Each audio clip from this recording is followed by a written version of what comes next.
You give me the thumbs up. You ready? Okay. The time is 6:30. I will call the Newcastle Planning Board meeting to order. Today is November 20th, 2025.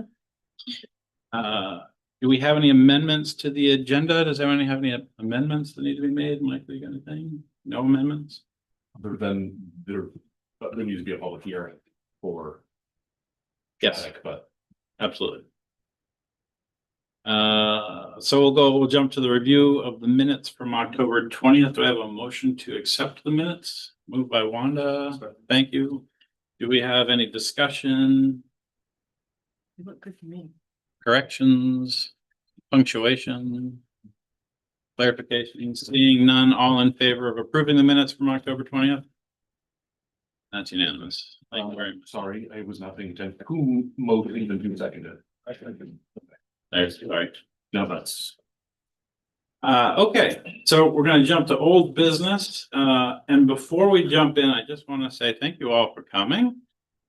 We do have a full agenda tonight, so we're gonna try and move along at a good, reasonable pace. Everyone will get heard. Might try and limit time if things start going on, just so that we can get through everything in a reasonable amount of time. So we have an application for a subdivision, and then we have another application, and then two pre-submittal meetings. So that's a lot to fit into 2 hours. So that's our goal, and that's what we're working towards. So we'll jump right into the application for subdivision on map 3, lot 59, White Road, Shattuck. And if you guys, the applicant is here, yes, hi, come on up, grab the hot seat. Thank you, thank you. So just as a sort of backstory, last month we met here to discuss this in a pre-submittal meeting, and this is now the actual application for the subdivision. Applications before the planning board are held as public hearings. I'll open the public hearing. The way we'll work it is that after I open the public hearing, we'll ask for introductions and a brief description of the project that's planned. We'll discuss it and review it as a board. I will open the floor for public comment and then take comments, and then we'll close it, and then we'll move to voting. So that's the procedure, so everyone knows what we're doing. Good. Any questions? Wonderful. Thank you. So do you want to just give us a brief overview? I know we did it at the pre-submittal meeting, but let's just repeat it for everybody, especially since we're on camera, about the proposed project and what it is you're looking to do. Well, I have purchased a lot on White Road, approximately 4 acres, and I would like to divide it into two acre lots, each with about 200 feet of frontage on the Damariscotta River. My plan is to build a single family dwelling on each of the 2 lots. They'll be on opposite corners diagonally of the 4 acre parcel. They'll both be completely respectful of shoreline zoning. And that's my hope. Okay. But for purposes of today, we're just reviewing a subdivision. There's no application for any type of building permit. No. So there was a building permit issued for the site as it is now currently. And because there has been some developments since the last meeting. So the site's not divided. That road is there. Tara went down, inspect the road, make sure that it was the frontage part that is the front, the might pull up a video here, so I can something about it. Okay.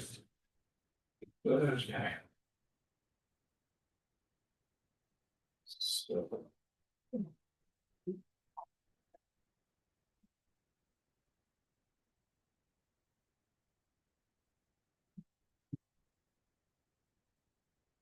There we go. So what, I know we went through this before. This was all one parcel. We'll just try and quickly go through it.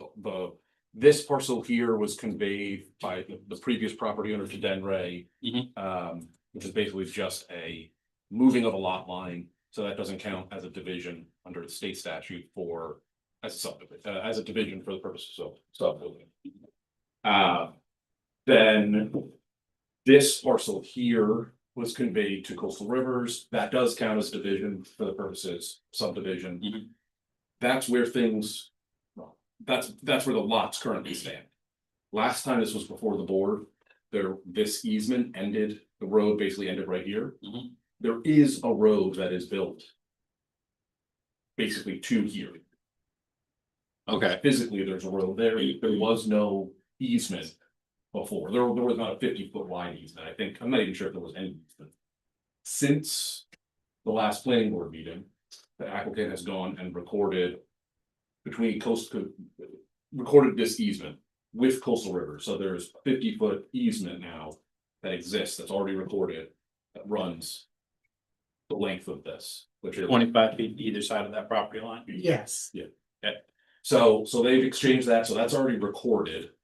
And the road is built. This part of the road's already built, and there is a hammerhead there. There is a hammerhead there. There is a hammerhead there. It probably wasn't necessarily meant to be a hammerhead. It goes into a lot. It's just a kind of a larger area. And the CEO went down there to look at it and say, is this road wide enough for the minimum standards, which I think was like 12 feet? And is there room for, I don't remember exactly what the dimensions were. Do you have? Yes, it had to be 70 feet from the far end of the road to the end of the hammerhead turnaround. And it was a rough turnaround that Mark Hanley had put in for his own equipment. But it was rough, and Kara observed that.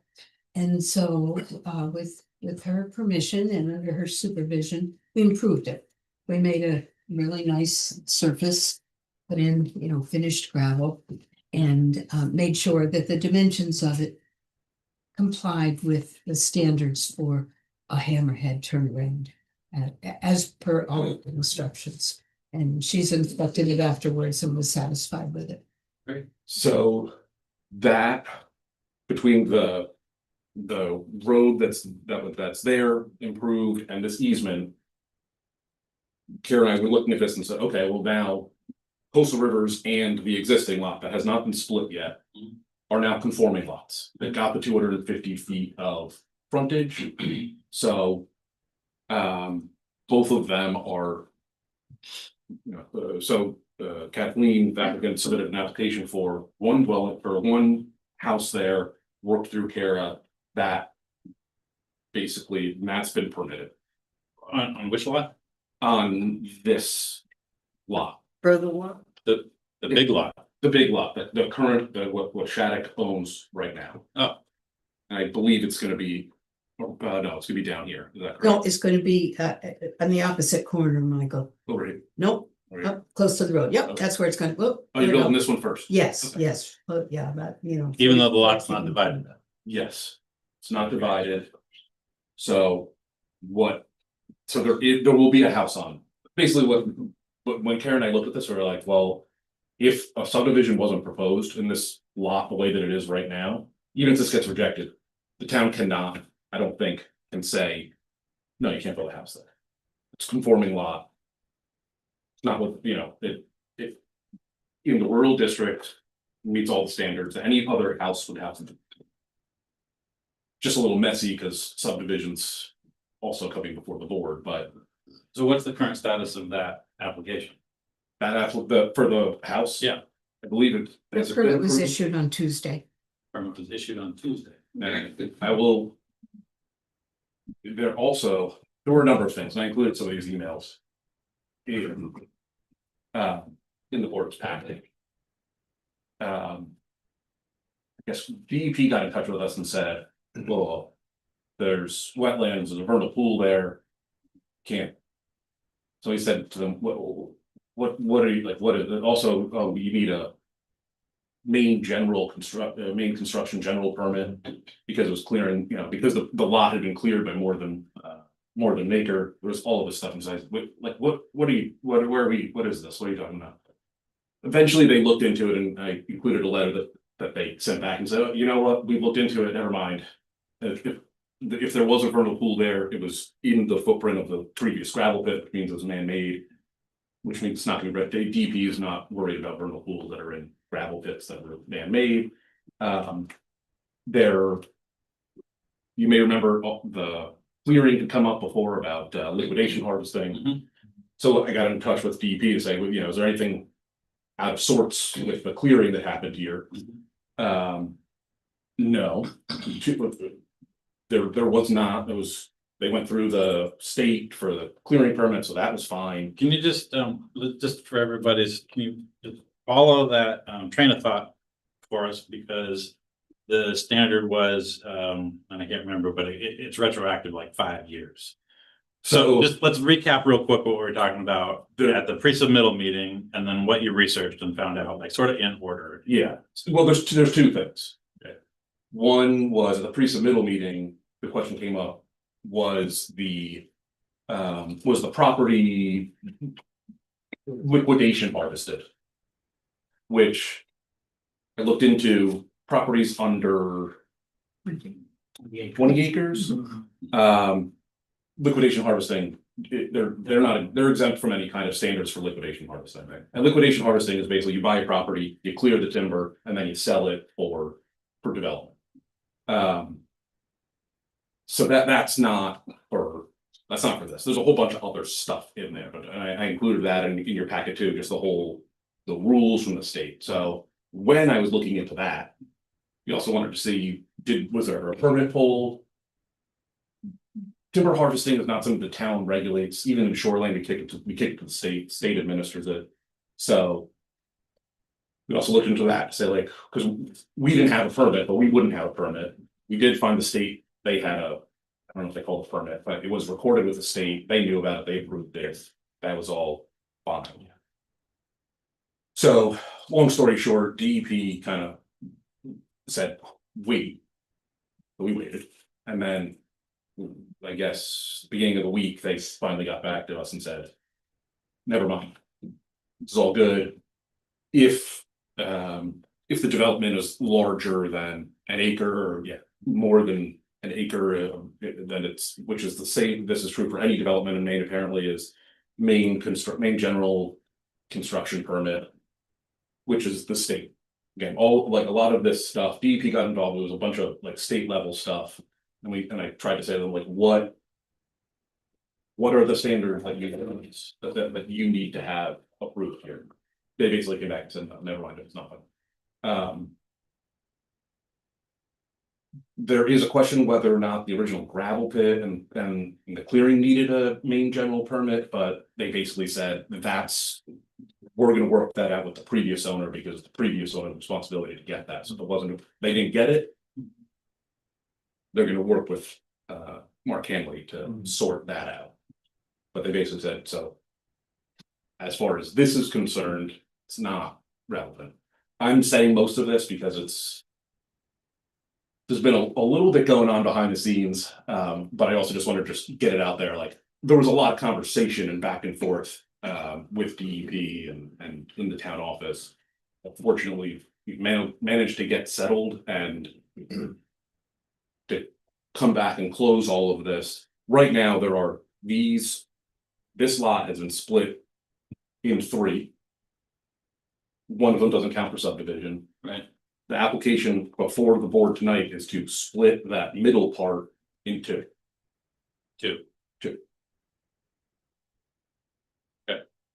Is that clear? Does everybody feel that they have some idea of where we are? Yeah. I would just add one thing to that. The final letter from DEP also indicated that after their careful and thorough investigation, that there were not wetlands or vernal pools involved in the property. They had looked into that very thoroughly when Mark Hanley applied for his permits. And they concluded that there was no reason to hold up a building permit as far as they were concerned. Yeah, that's okay. I mean, while we're on the topic, and I'm not sure how the other board members feel about it, but I guess I would like to just express my dismay that a building permit would be issued for an application that was pending on the same lot for subdivision. It creates while it's not illegal to do so, it certainly feels like it puts the board in an interesting position. Knowing that there's already been an approved building lot for a portion of a lot that we're now splitting, and a building has been permitted for one of those lots, but we're not considering. Because the way the ordinance is written, residential buildings in the rural district on conforming lots are approved by CEO. Completely understand that. My dismay is that if in the review of the subdivision application, the planning board decided to impose conditions of approval that affected future development, that future development has been preempted. So I'm just saying, as a point of courtesy for future things, I think maybe the CEO should just be made aware that if there is a pending application for something like subdivision on a lot that a building permit has been submitted for, time should be given for the planning board to review the subdivision before the building permit is approved. I think that's a totally reasonable perspective to take. That's not what the ordinance does. Completely understand that. So, and in fact, the ordinance basically says the CEO has 10 days to review and approve. And the way that I looked at this was, if there was no application for subdivision, she can't say, she looks at this and basically says, I can't reject this. There's not. Yeah. So if that's the desire, then we should, I think, put that into the ordinance and say, once you submit an application for subdivision, then no development can happen on it. Yeah, sure. I think that's fine. I don't want to take too much time with this, but it would have been, I think, more appropriate given the circumstances of an already opened pre-submittal meeting and an application forthcoming that was being worked on. Should the CEO receive an application for a building permit on one of those lots, to kick it to the planning board, which is fully her responsibility, within her responsibility, within those 10 days, she either has to approve, deny, or kick it to the planning board. Kicking it to the planning board and having us consider it as part of or adjacent to the subdivision application would have been a totally appropriate course of action. I think it's just internally, we need to understand that maybe this is how we should act moving forward. I'm uncomfortable now, because now I'm looking at this going, well, there's no buildings on it, and I have to pretend that there are no buildings on it, but I know there's gonna be a building. There is. That's already been approved. But I think you can look at it as though the building's already built. Right, exactly. But if the building was built and a subdivision application came in, we're in the same situation. I understand both sides. So that I'm just expressing my dismay. and that's, I think, that's, like I said, I think that's fair. That's a totally rational process. Just going by what's written in the ordinance. It is low, absolutely. So it's All right. Great, let's move on. So how do we want to tackle this, Michael? Do you want to go down through the findings of facts and conclusions of law, and then I'll open the public hearing? Yeah. That work? Yeah, that works. If that's how the board wants to do it, absolutely. Yeah. But you're not voting those, are you? No, we're going to review them, Okay. and then we're going to, and I have some questions for you. Thank you for coming. Good. And then we're going to open for public comments, and then we'll close public comments and we'll vote. So I think the first thing is conflict of interest. Yes, all right. So is there any board member present who has or believes they may potentially have an outstanding conflict of interest with the application? Seeing none? So I'll just try and go through this quickly. The subdivision application, you went through why it is a subdivision application. Public hearing is required, gonna happen tonight, scheduled tonight. Public notice went out on November 6th. Was posted in the newspaper on November 6th. I believe it was mailed to the abutters on the 4th. All right, core zoning code, general standards, Article 1, they're general standards. I don't think can't imagine there's any issues with that. District standards, the lot that Coastal Rivers that already exists, but is part of the subdivision has, has 418 feet of frontage. The lot that is proposed, which is, or lot 2A that's proposed here, and this is 2B, is, so 2A has 435, or will have 235 feet of road frontage. Lot 2B will have 251 feet of road frontage. This is gonna be both of them, they're in the D1, the will remain in the D1. Lot width is measured the same way lot frontage is, at least for this, so that's, those same numbers will apply. There's site standards, which for subdivision aren't applicable. They were reviewed for the building that was approved on it. The building standards, design standards, use standards aren't part of subdivision review. So most all of subdivision standards are under Article 7 admin. Okay, so this actually should say that the pre-submittal meeting will be held on November 20th, assuming that we have it momentarily. I went through the mailed I notice. mean, public hearing? Yes, what did I say? You said. Pre-submittal was last Sorry, time. that's all right. I was just confused. Yeah, no, we're good. Okay. Pre-submittal meeting was October 16th last month. All right. Public hearing was duly noticed and will be held on November 20th. All right, subdivision authority. So I did, I included the emails in your packet. This went to the road commissioner. Road commissioner said, yeah, great, no comment, no concern. The fire chief said that 50-foot right of way should be, is more than sufficient.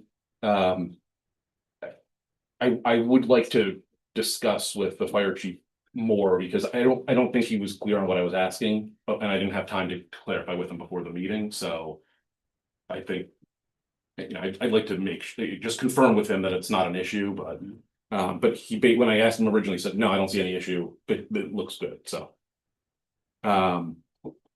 Great Salt Bay Sanitary District, it's not served here, they don't service this, this is gonna be on septic and there's no, and private water.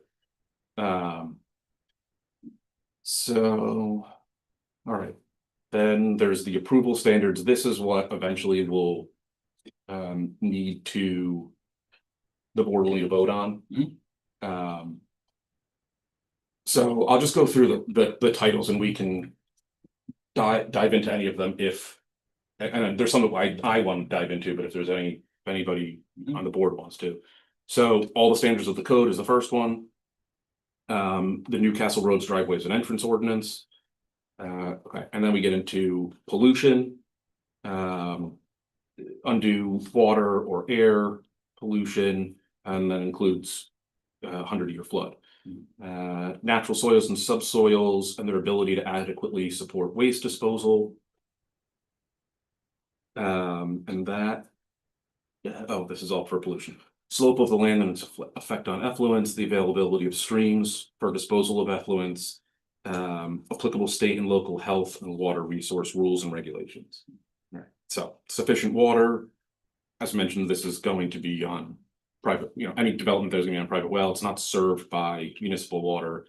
There's not going to be the next one is municipal water supply, is no municipal water supply. Erosion.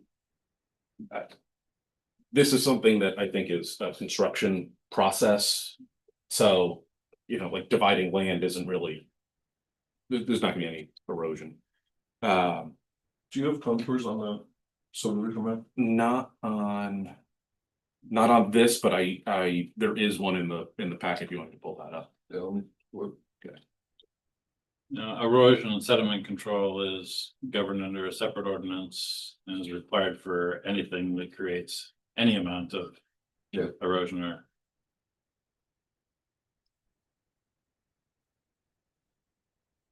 It's actually one of the only automatic. Yeah. Ordinances. But there are sections along Damerscott River that are unstable. Mhm. No, so I just want to make sure we're not in one of those zones. I think that's on. Well, I know it's around Perkins Point, so. yeah, well, so this is one, I'm sure I can pull up. This is that, this is what's submitted, this is the. So there aren't contours? Well, they're there, just. You know, I'm sure I can find a more detailed map. Don't you have a requirement for 2 foot or 1 or 2 foot contour? No, we do Took not. it out? Yeah. Um,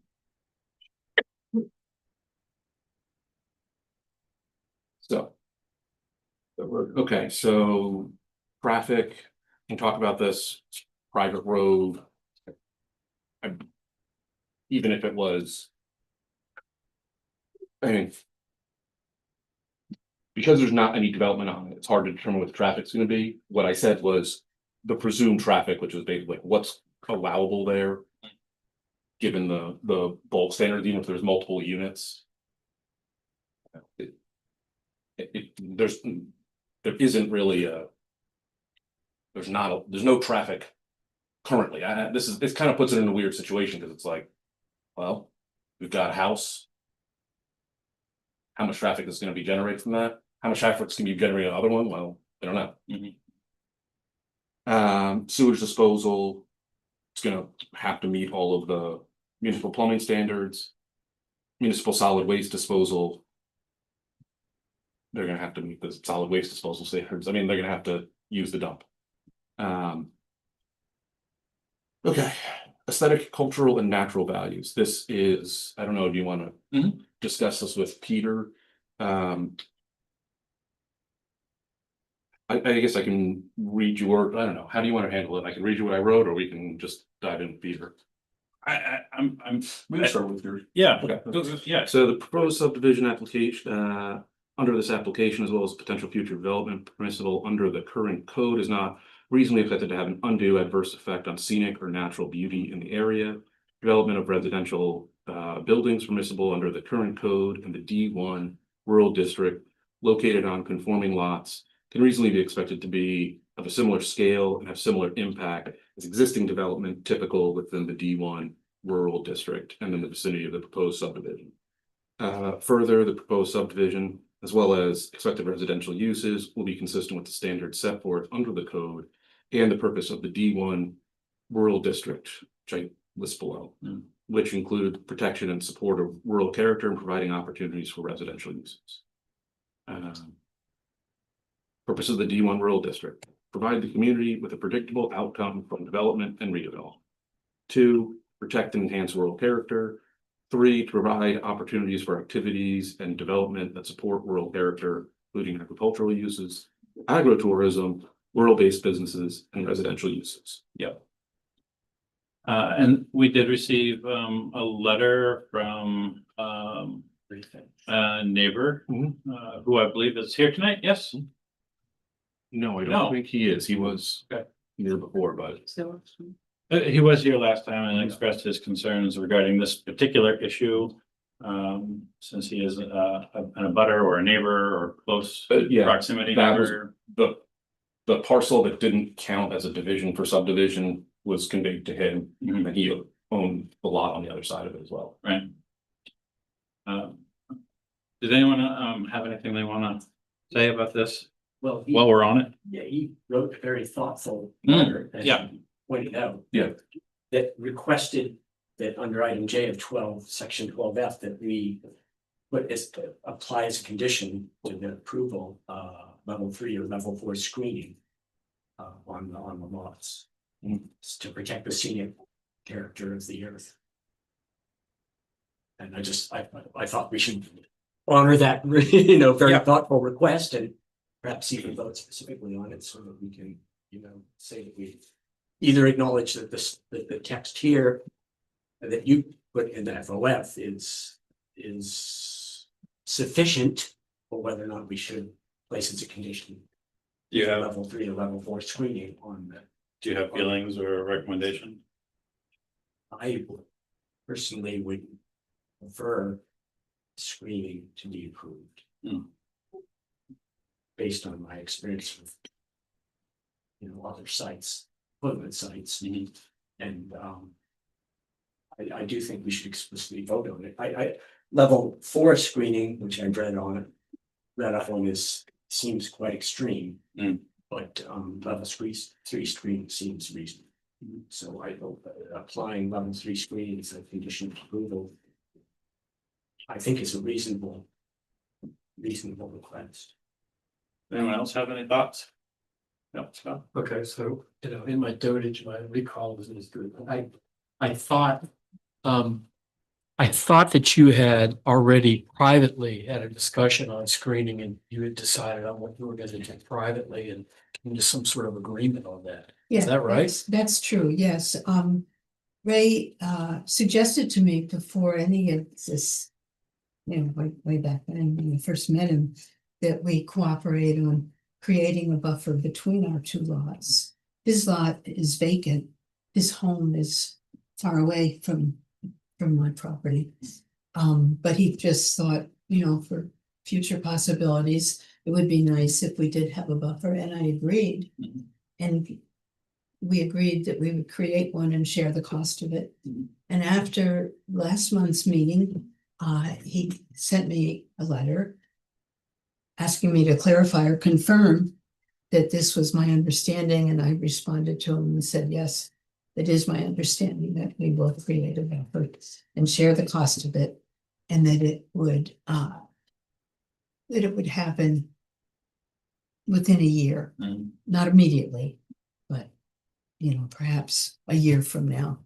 So, I mean, private agreements between adjacent landowners is not something the planning board has jurisdiction over or can rule on. It's good to hear, I guess. But in the matter of screening and the applicability thereof, I thought the letter was very well written and well researched. Yes. Showed a good level of understanding of the code, obviously done his homework, and I really appreciate that. My point of intention from the pre-submittal meeting last month was that let's go back and just read that J again, but I got so many tabs open, it's ridiculous here. I've got it right here. You want me to read it? I had it. There it is. Okay, I found it. Okay, so item J, I'm gonna read what's actually in the subdivision thing there, aesthetic, cultural, and natural values. The proposed subdivision will not have an undue adverse effect on the scenic or natural beauty of the area, aesthetics, historic sites, significant wildlife habitat identified by the Department of Inland Fisheries and Wildlife, or the municipality, or rare and irreplaceable natural areas, or any public rights for physical or visual access to the shoreline. So the way that was written, my understanding was there had to be a standard that we could point to, written by the Department of Inland Fisheries and Wildlife, that would direct us to say this type of development would directly affect the aesthetic, cultural, and natural value. Or there needs to be a standard written by the municipality that says the same thing. I know of no such standard that the municipality has in regards to aesthetic, cultural, and natural values and the proposed impact on the development. I don't know about the Department of Inland Fisheries and Wildlife. Were you able to find it? Not standards with beginning with Habitat, which is part of Department of Inland Fisheries and Wildlife. They do have maps of natural resources, essentially. And there are not any on or really adjacent to the site. I think maybe in the water there are like tidal bird wading habitat, but on the site there's not. You know, a lot of it is around wetlands, some of it's around. You know, if there are endangered species, deer wintering habitat, things like that. There's nothing that they've mapped in this area. So is any of this measurable? What a historic site is, what the aesthetics are, what the significant wildlife habitat? You know, Is there a metric for any of that? I think the town does have some view sheds that are identified by the core zoning code, but. So that's something that maybe the town could identify, but as far as inland fisheries or the core zoning code, there's nothing pre-identified here. So Scott, to your question, the planning board has reasonable discretion, but only reasonable discretion to find those elements. In a case of an application.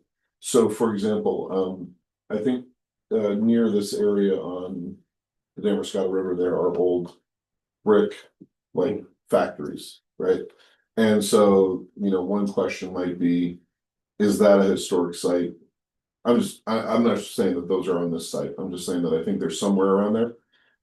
You might decide as a board that that's a historic site and you want to make sure that there's no modern houses that are in view of that historic site. You can take that position. The ordinance gives you that power. But it isn't that you have to have identified it necessarily beforehand. It's just that you have to have a reasonable basis for finding. So just give you an idea where your contour of decision-making power is. So that's the logic that I was following when I was thinking about this issue between last month and today. And I just kept coming up against the fact that we are not reviewing development or use. Correct. We are simply reviewing the division of lots. And then I looked at the language in the natural screening section of the core zoning code, which is on page 40. And under applicability and how natural screening is applied, it says there's three. It says number one, applies to any applicant, any application that requires a special permit or an expanded use permit. We're not doing those. Applies to any use that may negatively impact the peaceful enjoyment of abutting lots. But this isn't a use, it's a division of land. And number three, when applied as a standard from any other part of this code. And that's why I was asking, is there anything that would apply this from any other part of the code? Yeah, I'm not sure that we have broad discretion to just apply conditions without pointing to some factual standard or reasonable standard, like in your example of the historic site. Yeah. To say, yes, that's a reasonable conclusion to draw. so I think that's the correct analysis. The board does have discretion to find it, but it isn't unlimited discretion, right? And so, you know, for example, I apologize, I haven't read the letter from the abutter, but there might be situations in which screening would make a lot of sense. For example, if the residential development there was rather dense, you can understand why screening might be more important. If we're talking about the end of a country road in rural Newcastle, I'm not sure that screening, you know, it's try to prevent the screening from growing up is kind of the rule in Newcastle. So, you know, I think that the board they could make a decision on screening either way. I think that's permissible. Much more than screening, I think it becomes increasingly difficult to support a restriction that would be unduly burdensome. So, Well, and it also sounds like they have an agreement between. well, yeah. I don't know that we can factor that into our I'm not saying decision. But I agree with you. Yeah. But I think last time we was here, they did talk about that. And we had a conversation about it subsequent to the meeting, because I think Ray felt that it was settled, that this was not going to be a planning board issue, and just wanted to confirm that we did have a good agreement in place. And I just would like to add that the whole border of my property that is the Damascus River is forested. Mark Hanley did no cutting in the 75-foot shoreland zone. So I don't believe that anything I do on my property is going to be visible from the river. I mean, I can't say that for sure, but if so, it's quite far away, hundreds of feet from the shore. And in terms of property density, in this whole area, which is probably a square mile maybe, there are 3 homes. And none of them can be seen from my property. So the density is not a threat. And spoiling the aesthetics of the shore, I don't believe is a threat. I don't know, just. Well, this is the hard conversation, right? Because and I'll be honest, I don't like this provision in subdivision because it's very subjective. And I don't like making decisions based on subjectivity. So personal aesthetics vary person to person. Yes. And so I try to insist whenever possible that we don't use personal aesthetics to make judgments. And we have something concrete to point to. If we were reviewing an application for actual development, construction of a building or multiple buildings in a subdivision or something like that, I believe item 2 under applicability of natural screening gives us the authority and the justification to apply natural screening as a condition of approval for the building. Right, yeah, so let's think about like the Mills Road buildings. If you were to take those buildings and let's say want to put 4 of them on this parcel, and that was completely out of the ordinary for that area, then I think you're absolutely right. You would want to have screening, you might have other protections as well, because then you're really changing it in a dramatic fashion. And, I agree with you though, when you're talking about division of land, premising the division of land on screening for uses that you don't have any idea what they're going to be. You may not actually be crossing over the land to the land of impermissible discretion, but you're near the line, I would say. And so one of the things when we've been doing subdivisions in the past and for this one, my assumption is always kind of like, well, what's allowed there? Yeah. So, in the rural area. Because otherwise, a lot of these are just kind of like, they don't make sense. Now, there is a building that's going to be built there. So we know what that is, and it's a single unit residential building, and my understanding is that that's also what's desired to put on the lot that's going to be created. Yeah, 2,000 square feet, modest homes. So with that assumption, even if it was gonna be a 2-family, which is still allowed in the rural, it's like, I don't think that's out of character. So my concern with applying, saying like, okay, well, this might need a screening or a buffer is putting a single unit house in the rural district is typical. And so to like kind of voluntarily or raise the standards, to me doesn't seem consistent with the desire to build more housing in the town. It's to be able to see a single family house from your single family house. That seems lopsided. I'm sorry, I do want to have everyone be able to say something on this. I want to go back to you because you raised it. Yeah, I just wanted to say a couple things. I did a lot of studying as a result of last meeting regarding subdivisions and subdivision law and watched on Zoom the Lincoln County Regional Planning Commission's introduction to subdivisions webinar. And found that we're really on the edge already in terms of, having only 2 meetings to approve this subdivision or not. And the whole point of subdivisions is to control excessive development, right? And I'm saying it might be worth reading just a short portion of Ray's note, just so that he has his words are presented here. So in regards to condition J, it says, respectfully feel that it is impossible to meet this important standard without providing additional conditions that ensure that any future development on these properties is adequately screened from the other properties and the shoreline.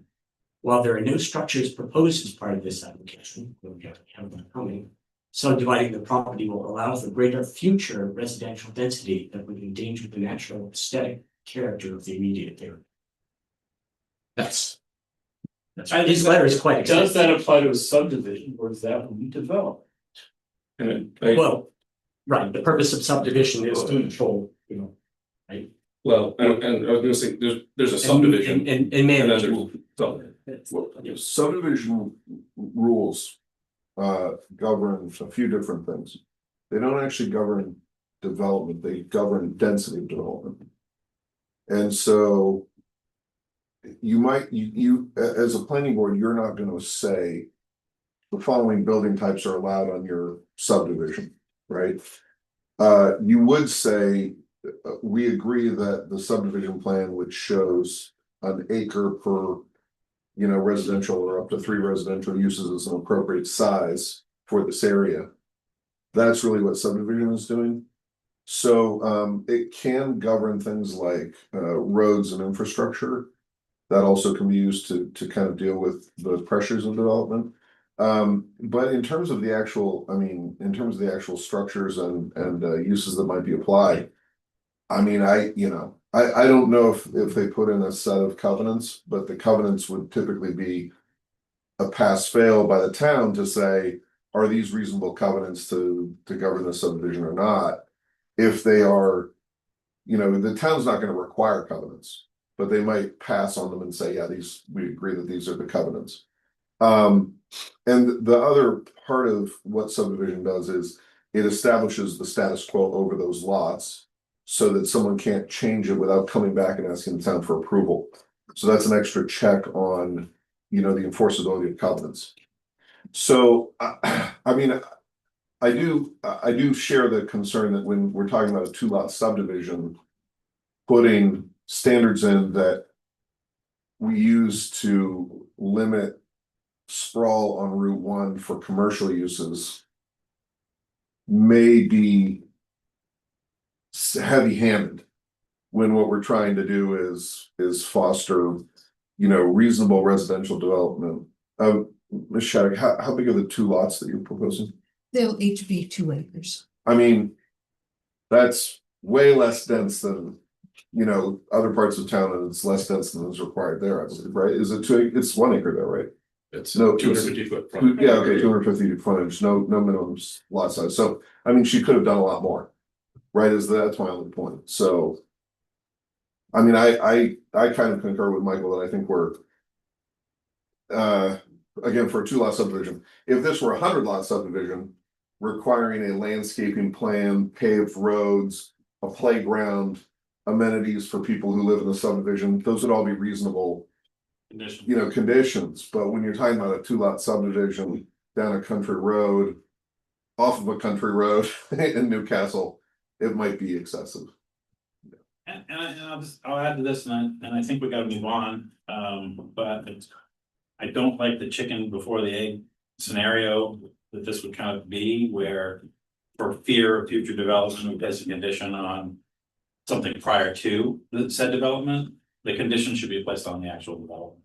And that's just my take. And while I really appreciate the well-worded and well-written letter. Yeah.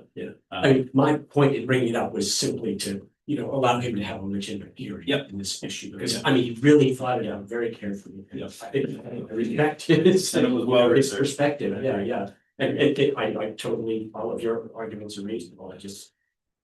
All right. Felt like he needed to hear. That's great. Let's move on from item J. What else you got? Let me get back. Okay, item K, financial and technical capacity. Surface waters, groundwater. Flood area there.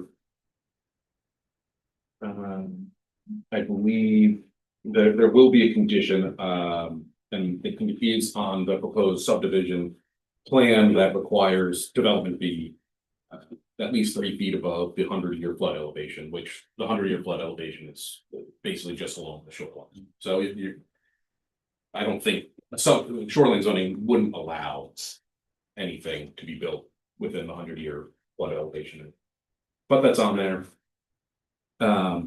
freshwater wetlands, this is what I was talking about before. There were no freshwater wetlands have been identified on the site. Like I said, the natural wetland inventory didn't include anything. And DEP said that even if there is a vernal pool within the gravel pit area, it would be man-made. And so that item got reviewed even more extensively than And it was on lot one. uh, It was on the coastal rivers, Not the one you're building. right? Not the lot that I own. river, stream, or brook, there are no river, streams, or brooks there. It's certainly not as defined in Title 38. Stormwater. Development's gonna have to comply with stormwater management practices, but it's gonna be single unit houses. It's fairly minimal. Spaghetti lots, I went through, I did the calculations to determine if it was the lot depth, shore frontage was greater than 5:1. None of them were. The closest it got was and I did it kind of conservatively, but so it's gonna be less than 3.6, so it's not gonna get close to 5. Lake phosphorus concentration that not within a watershed of the lake. Impact on adjoining municipality. The adjoining municipality is approximately 1.9 miles from here. So I don't think traffic is gonna be an issue with that. Land subject to liquidation harvesting, I mentioned this earlier, well, looked into it, those standards for timber harvesting. Standards to substantially eliminate liquidation harvesting. Rule, chapter 23. Anything less than 20 acres is exempt from those standards. Yeah, 12. So. Yeah, I mean, even though the whole original lot was Yeah. not, Yeah. not close to 20. Technically, if that loophole wasn't there, we. Yeah, there were some other possible exemptions that might apply, but I just, when I saw that, I said, Yeah, that one clinched it, yes. Let's see, okay, so that's everything for the core zoning code. Is there anything, next is roads, driveways, and entrance ordinance, and before we go into that, I just figured anything we want to talk about from core zoning. Not that we can't come back to it, but. I think we got it unless anyone's got anything else. All right, so roads, driveways, and entrance ordinance, approximately 200 feet of the existing white road was included in a recently recorded easement. Following the inspection by the code enforcement officer, this section of the road, including the hammerhead type turnaround, was determined to be compliant with the road, driveways, and entrance ordinance. This application, though, does propose to extend that road 184 feet, and that is show you on there.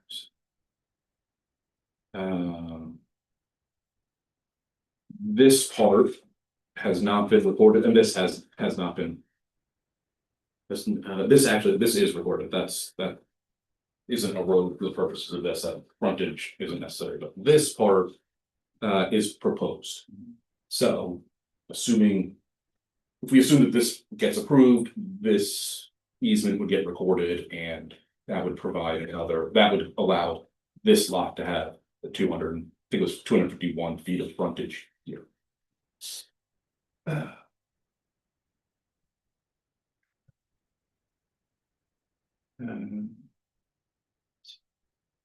And then there is driveways and roads, livability, roads. Proposed road extension is planned to be a 12-foot wide road, wide traveled way within 50-foot wide right of way, which again is the standard here, and there is a hammerhead style turnaround. Here, the question was, and this is what I want to clarify with the fire chief was, does there need to be a hammerhead here? Is this at the end enough? And like I said, he said he didn't have any issues with it. 50 feet was enough, but just want to confirm that. And that was okay. Yeah, that's basically, yeah, he didn't have any issues with that. Water management, okay, water along the road will be drained into seeded ditches that are 2 feet below the break point. That I think was included in the email that Kathleen had shared with me, and I included it in your packet. You can't see it too much. So here's the standards for a private road here. And that is, That's it. that's that, so. All right, well, then, I will open the public hearing portion of the application, time is 7:25. Do we have any members of the public who'd like to speak to the application? Yes, you just stand up where you are. We have mics. My name's Lee Moore. Yeah, I just wanted to bring, I had. Oh, you got something, I great. got a video live show. Okay. Can you put it on the? I'm in butter. If yeah, we could go here, draw some. Okay.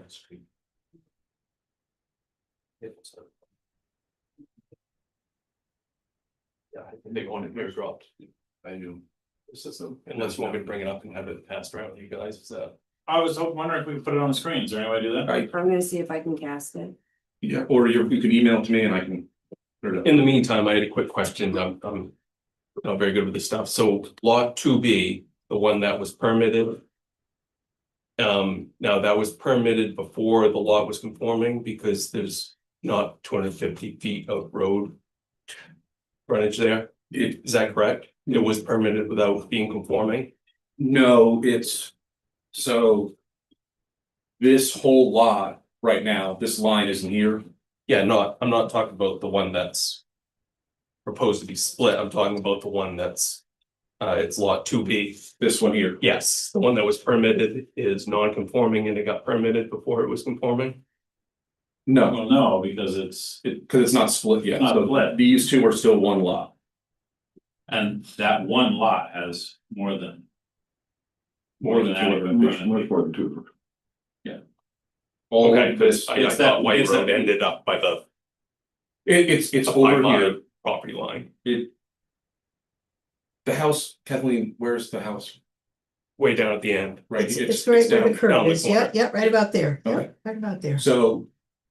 This is the frontage for this whole lot. Okay. And so what is being proposed is to divide this. Now, if this lot was divided and. This was not here, then this lot would be non-conforming. Okay, so the last time we were here, we Well, went yes. into the whole thing where both lots, all 3 lots were not conforming until a road was put in. Correct, And so. the road hasn't been put in. The reason that it wasn't conforming is not that the road wasn't built down here, it's that it was not within a 50 foot. Easement. Oh, I thought the ordinance claimed you had to have 250 feet of frontage to be conforming. It does. And that's, so since the last meeting, So a road's been built that I'm not aware of. the road was already there. Already constructed. Is within, It's within ordinance standards. yes, it's 12 feet wide, it's within a 50-foot wide right of way. I didn't know there was 250 feet of road there that was. There, and that's what I'm saying, it is, this is the road that is within this is there. Okay. It's built, it's the same road that as above, up here. Right, I just thought White Road ended at my property line, that's all. Well, according to the CEO who went out there and checked it, it goes all the way down here and there is turnaround. Oh, okay.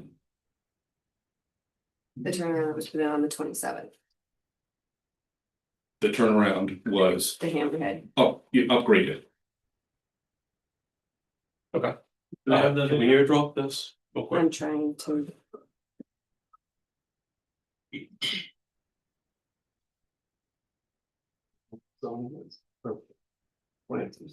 how do I hear?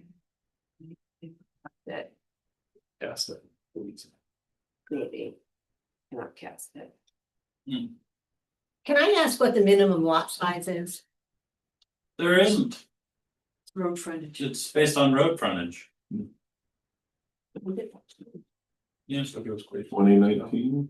When the new code change. 2020, when the code changed. Almost every district went to a minimum frontage requirement and and eliminated the minimum lot size, so like that 1 or 2 acre. That we used to have, went away. It was. We did have a 1 acre minimum requirement still for rural district until. Middle of 23. Yeah, they made it too, right? Really? I wanna go to 10 acres. Yeah. So, yeah. Where do you get those things? Well, my point is, I mean, what do we use for about 10 acres? Yeah. And then we'll put a lumber mill out there, right? Try to do it all this. Well, you know, we only propose that, so we get you. Or fun. Yeah. Can, is it possible to just like plug it into the HDMI if you wanna show it, or? These MacBooks don't have HDMI. I got a dongle. Get a dongle. You got a dongle? I got it. I can use the dongle. Sorry, everybody. I'll bet the hair's right, but.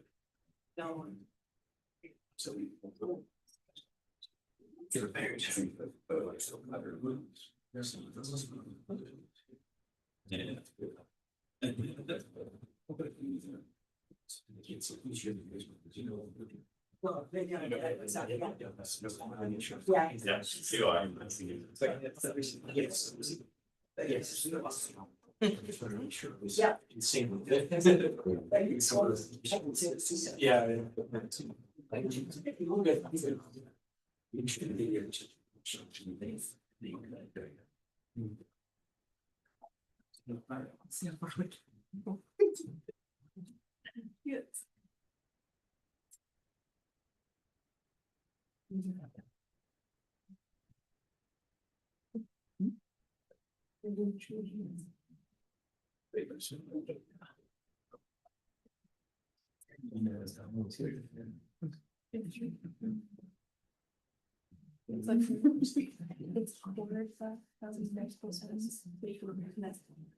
Now, this is just going over the road's capacity to handle more dwellings on it.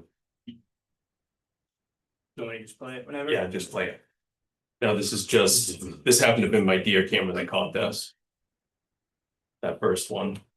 But these are just a few, and I shortened it, there's a lot of them. Dash cam where I've had to back up. And others on the road have had to back up as well. There's just no width to the road. And the nearest turnarounds are people's driveways, they're spaced out. And I tow a trailer, a 30-foot dual axle trailer a lot, and a boat trailer, and to get backed up or have somebody else back up for you on a day-to-day is just, everybody knows it would be a pain. And of course, backing out on the River Road would just be a no-no, because everybody knows River Road. And of course, like I said, there's a lot of these videos.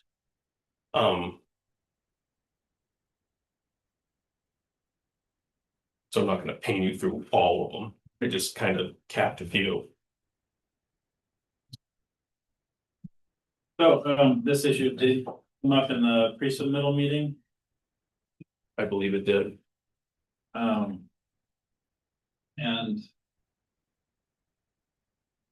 I'm trying to remember the exact specifics. Thank you. Oh, what, the backing up? No, Messing? yeah, let's see what we researched about. We was gonna ask. Yeah, we'll put it out there, so we'll put it out to, Yeah. I Seth put a letter. I mean, we're Our looking chief for was going to things. check it, but I heard this further clarification you didn't later. From the fire department, but yeah, I mean, We're looking at 9-foot road. And you add snow to that. I mean, I think it's worth noting that it's probably gonna be an issue. Were you showing us White Road? Yes, I was. How many people live on White Road? 1, 2, 5 families? So, Well, So- Ray has 2 houses. And he accesses White Road often from his houses because he has an easement down through there. And then there's us And then there's also Newell. And he has a carriage house as well. So once you have four parties living on a road, you by statute have a statutory road association. You could always have a meeting and require that the road be, is it a private road, White Road? At this point in time, it's a private road. There's Yeah. the 3 families that live on it. This will add the 4. So you could require that the road be widened. The road can't. The road is difficult to widen as most of the road is on either side of a gully, and then all of the power poles would also have to be moved. And there's a Well- lot of ledge. So I'm just offering you that there is a legal means of dealing with it unless it's too narrow. Yeah, That's all. Okay, I just asked the board, take it into. you know, Yeah, I remember we were trying to understand because it was a private road. Subdivision, Peter, like you said earlier, does govern, can govern road development. Within the subdivision. The subdivision is at the end of the road. Right. We weren't sure if there was. And I think we came to the conclusion that, if I remember correctly, there was no framework for the board to impose conditions on the existing portion of White Road. To get to the subdivision. I actually think you can require an upgrade to infrastructure. Typically it's done in a commercial context. I would have to check if it is legal to do in a residential context. So for example, let's say that we didn't have, well, there isn't a size cap in Bristol. So let's say that Walmart wanted to build a super center just over the line in Bristol. Don't say that. Well, I'm pointing out why they won't. The reason that they won't do that is because they would have to upgrade the road all the way from Business Route 1 to the Bristol town line or wherever they locate their super center. Because you could not have that increase in traffic without upgrading the infrastructure. That can be required, but in a residential context, I'm not sure that it can be required, but I can research that for the planning. Well, it was the For next public-private thing that we weren't sure of, on a public road or public access roads. Yes, absolutely. You can still require upgrade of a private road. My only question is whether it's permissible on residential roads as well. That's all. But I could check that before your next meeting. Yeah. Anyone have any feelings about this? Thoughts? We have a lot of outstanding questions.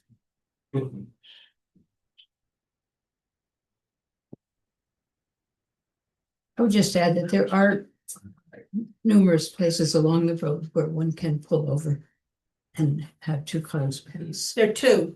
Well, so I mean, this is not an uncommon situation on other roads in Newcastle. Where the road is narrow and it serves, a lot of houses, especially down by the shoreline.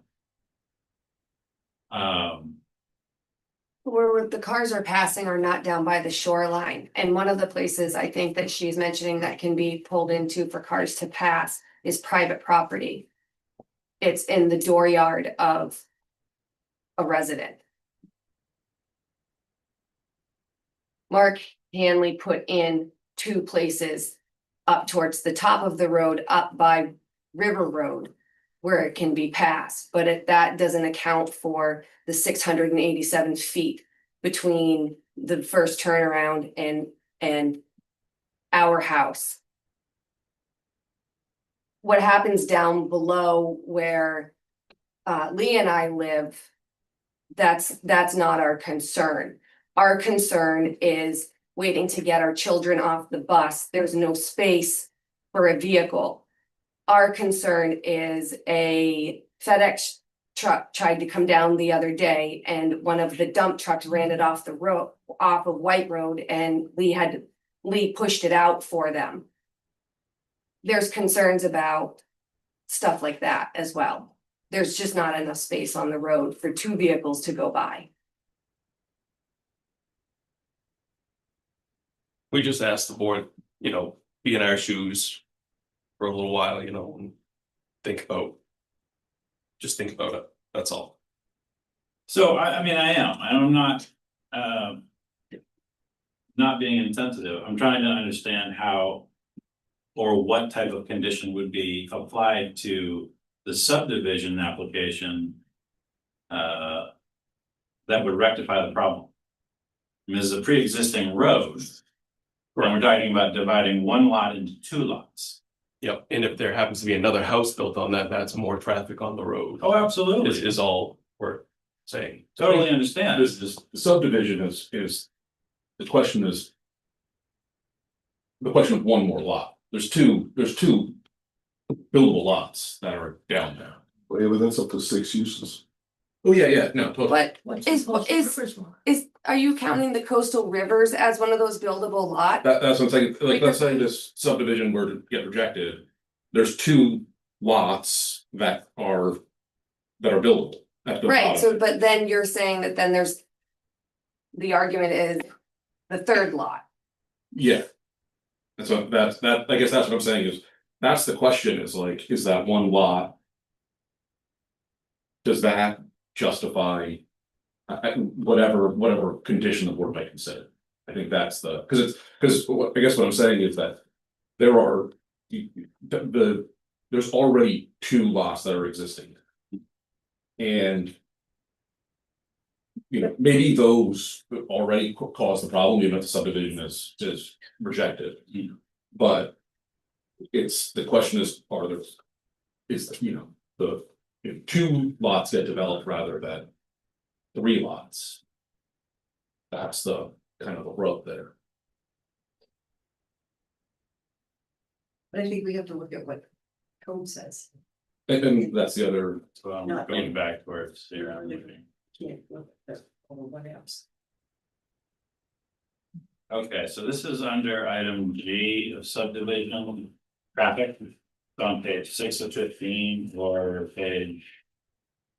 Yeah, 6 of the findings of facts and conclusions of law. It reads. The proposed subdivision will not cause unreasonable highway or public road congestion or unsafe conditions with respect to the use. With respect to the use of the highways or public roads existing or proposed. If the proposed subdivision requires driveways or entrances onto a state or state aid highway, the Department of Transportation has provided documentation indicating the driveways or entrances meet Title 23, Section 407.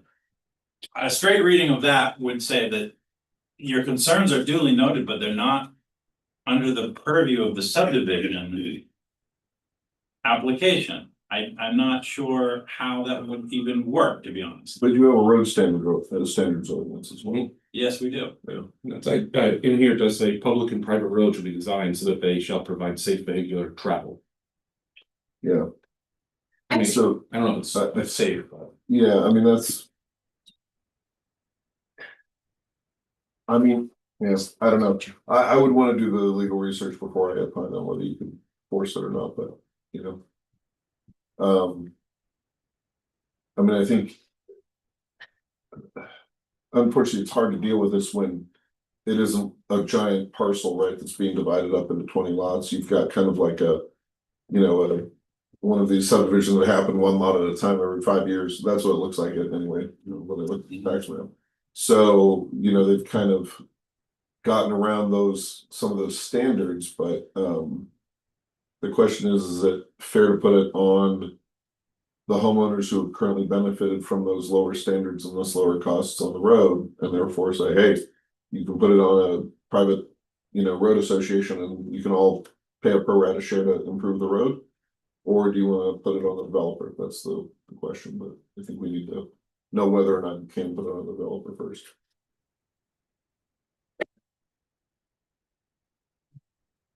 Well, in the interest of time, and not having the proper research, I think I'd like to make a motion right now to table this application until the next planning board meeting to allow council and town planner to investigate these questions and bring forth a recommendation.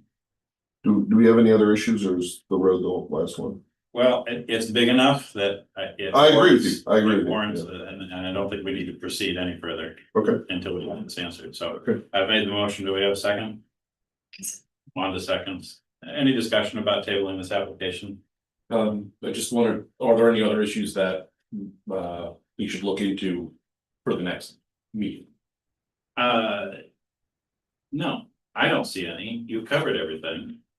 Procedurally, I have some questions about voting, but I'll get with council on that before we come back. Otherwise, I think all the major standards have been well, the questions about standards have been raised. Unless there's anyone else. Is there any more public comment? You I haven't closed the public comment yet, so I'll ask in just a second. I'm satisfied on the screening issue, but. Okay, so no, there's no, okay. Yeah, Just wanna make sure. you satisfied my unease in this. All right, then all in favor of tabling the application until next planning board meeting, December. Passes unanimously. Thank you very much. We'll get back to you in a month, and I'm sorry for the delay. Are there any further public comments about the application before we close the public hearing? I have just one question with the road thing. I've lived there for 48 years. I drive the school bus. I've driven the school bus down there 35 years. Yeah. That road driveway comes out onto River Road in the middle of the one and only passing stretch. Yeah. When you come out of that road, you cannot see, looking towards town to the right, you cannot see what's coming, passing because of the guardrail. Right. So unless you're in a high vehicle. Right. It's not safe. Yep. And sitting there to make the left turn into White Road with traffic coming because you're waiting for somebody to come out. Yep. Is not safe either. Right.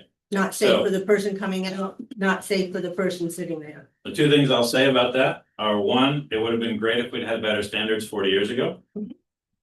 Well, it was the existing road from when they redid River Road back in the early 1950s. Right, And that's where all the gravel came out. exactly, right. Yeah. Which is Yeah. was the existing pond. And it was just or gravel. Whatever. And unfortunately, the second thing I'll say about that is the best course of action, if you have a concern like that, especially with regards to a state aid road, which River Road is. Mhm. The town does not have authority over that road. So if you have those kind of concerns, take them to the town manager, who can raise them with the correct person at the DOT. Been there, done that. I know, and unfortunately, there's nothing the planning board can do about it.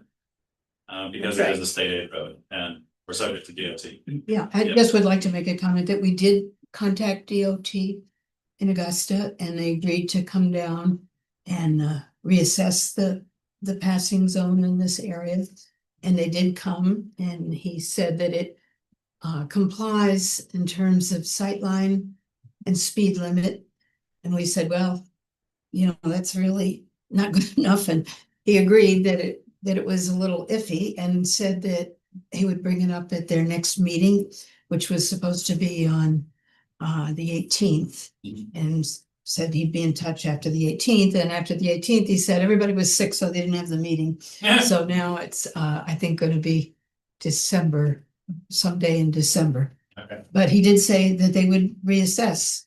You know, I told him there's 9 curb cuts in this section Yep. where it's a passing zone. Yep. And maybe they will do something about it.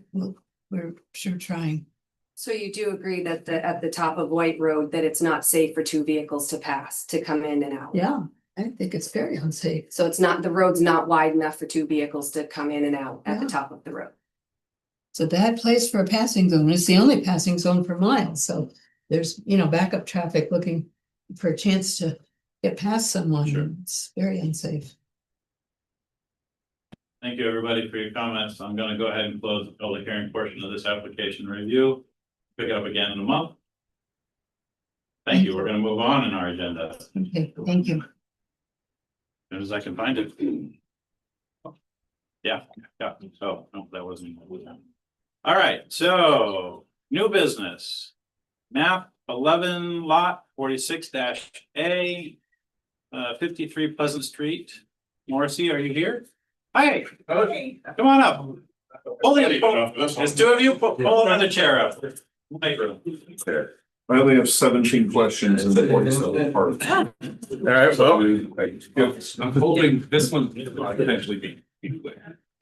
So you are here for a reapplication for a pier or pier and dock. Correct. And we've already approved this once. Correct. Yes. And the reason we're here is The permit expired. the permit Or the lapsed approval before it was expired. built. Yeah, correct. This. So the first question I have. Has anything changed from the first time you submitted it? No. Nothing. There, yeah, minimally. Okay. I guess though. Are there any conflicts of interest on the board? They have a conflict of interest on this one? So I did go through and we looked at everything just to see like if something offsite changed, if something offsite did change. You can tell me if you think it is a significant, and it is really just that there is an marine aquaculture lease that I don't think was there before. It is Oh. still a ways away from where the float would be, but I can tell you exactly, but I think DEP had also, they had approved your permit originally, or the first. Yeah, we hired a private consultant, so the Yeah, Army Nice. Corps of Engineers and the. DEP, oh, actually, the DEP, sorry, the DEP permit remains valid. That was it. I saw that. Yeah, so I just wanted to clarify that DEP also saw that, said yes, consistent with the original. The nearest oyster farm is approximately 400 feet from the shoreline and will be maybe 250 feet away from the float. And I just want to mention that the float at, well, the full low tide would be on the mud flat, so it's not like out in the, I guess, navigable waters. I don't know if that's the technical term, where the oyster farm would be. But that was DEP approved Yeah, and I assume design. I don't know if DEP approved it before after this aquaculture lease. I don't think that that new aquaculture lease has any bearing, but I just want to say that was the only thing I found that seems like it would have changed at all. Well, the DEP, let's just backtrack this, and I'll get to you in just a second, Michael. So if the DEP permit is still valid. Mhm. Then the aquaculture lease that was permitted between when they got their permit from us and their permit from us lapsed, then the DEP would have reviewed the fact that the aquaculture lease was in close proximity to an existing permit. And if they don't have any problem with it, I can't see that we should have any problem. No, but there's just one of the local, in the shoreline zone, the only standard was the facility should be located so as to minimize adverse effects on fisheries. Yeah, I think that's still true. yeah, I mean, it's your decision, but I think that's still true. It's just, right. Good. it's a change. What you got? Speaking of dates, this may or may not be valid, but I'm looking at the Army Corps of Engineers permit, which says the authorization expires on October 14th, 2025. And their application is October 15th, 2025. It has to be started, but if you look at it, it actually has to be completed by October 2026. Yes, oh, so that is. And the reason why this was delayed is there was a nor'easter, and so of course, we shouldn't be prioritized. It should be everyone else who has existing docks Yeah. down the river. So they have been very busy over the last 18 months. So it's just. There's still a long queue of people who need to have their. We'll be back in 2 years now. Yeah, I know. It'd be a while. I know. I know. Yeah, I mean, we lost a lot in that storm. Sorry, I'm just detail oriented. But it's okay, it's okay. Just want to make sure. Okay.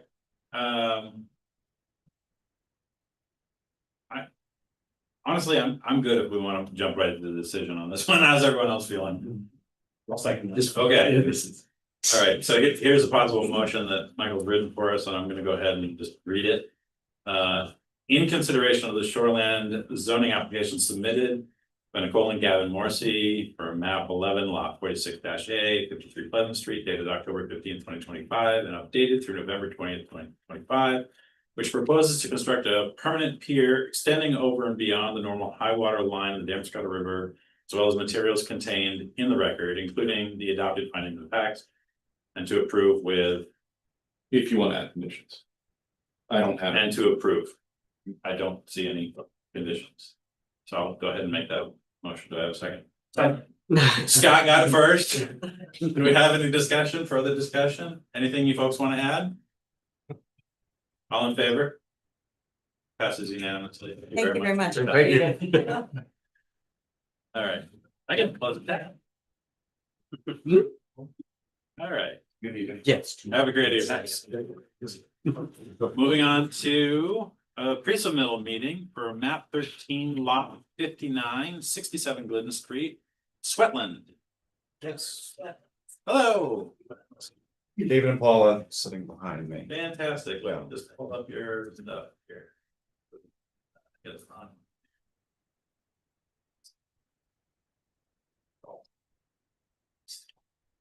This is Sweat. Yeah, okay. Which, I, doesn't sound like any confusion, I did have it incorrectly named as Ash. Hmm. Yeah, so I updated it, it's, same property, 67 Plymouth Street. Right, yeah, basically just the Glidden Street. Okay, great. Okay, All I got to over here. so, all right, so we are here for a pre-submittal meeting. That's correct. And just so we all understand, a pre-submittal meeting, there's no judgments, there's no voting, it's just presenting of the proposed application and project and get a little conversation going, and this is a time where we can identify potential things that need to be addressed for the application when it comes forward. So that's all we're doing. Everybody good? Fantastic. All right, well, give us an overview here of what we're looking at doing. Yeah, thank you, everyone. I appreciate it. I'm sure that Michael is sick of me. At this point, I just want to make No, Not at all. make a note of that. So yeah, my name is Chris Garland. I'm an architect coming up from Portland. I'm here representing David and Paula, our clients behind me. So we're here for obviously the pre-submittal meeting for 67 Glidden Street. Project that we're proposing involves preserving an original pre-1900 Cape house on site, removing later additions, repositioning the Cape house on site, and a new primary structure in the general footprint of the existing primary structure on site. We believe this approach maintains the established massing and relationship of the house to the street while minimizing disturbance to utilities, as well as some of the mature landscaping on the street as well. One of the more complex aspects of this is that the property lies in the SD historic zone with a number of existing nonconformities, including the overall width or street frontage of the property. We believe it's 192 feet versus 150 foot max. The form and configuration of the current structure is non-conforming with the adoption of the most recent ordinance. And also the setback from the street, the primary setback from the street to the face of the house is non-conforming. So coupled with the non-conformity aspects of this project, we also have the historic assets provision within the core zoning code, which essentially says anything that pre-1900 needs to be established as to whether it's eligible for the National Historic Register, which the pre-1900 portion of the house, the Cape house, is not. We've had a historic assessment done. The neighborhood itself, parts of Glidden Street, Pump Street, and the other one is Cross. Okay, thank you. Yeah. Would be considered eligible as a historic district, but it is not currently one. The guidelines of the ordinance say to suggest or delineate that if a structure exists within an eligible historic district and it existed prior to 1900, then the house or the structure cannot be removed. So we're not proposing removing it. We're essentially proposing to strip away a lot of the later additions that were done to the project, relocate it on site, bring it within the primary minimum setback of the street and the primary maximum setback of the street, and build a new compliant, conforming structure while utilizing the existing non-conforming setback that is on site right now.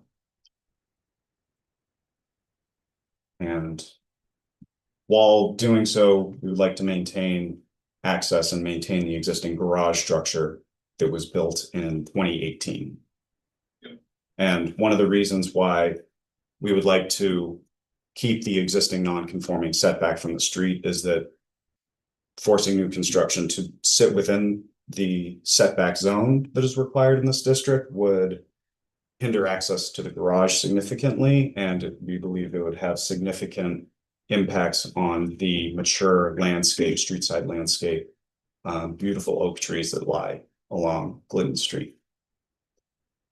This is a fun one. There's a lot here. No, I love it. I mean, maybe I'm a glutton for punishment, but I love dealing with nonconformity. I really do. Maybe I'm just a sucker. I don't know. Well, we have the right project for you. Yeah, I enjoyed it. I enjoyed it. So, do you want to give us because you guys have worked a lot together.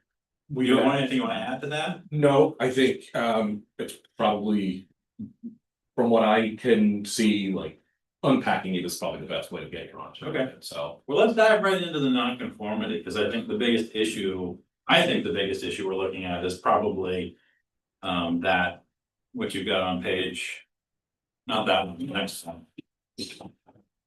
this way. Page 4 of the PDF. That would be page 4, I believe. No.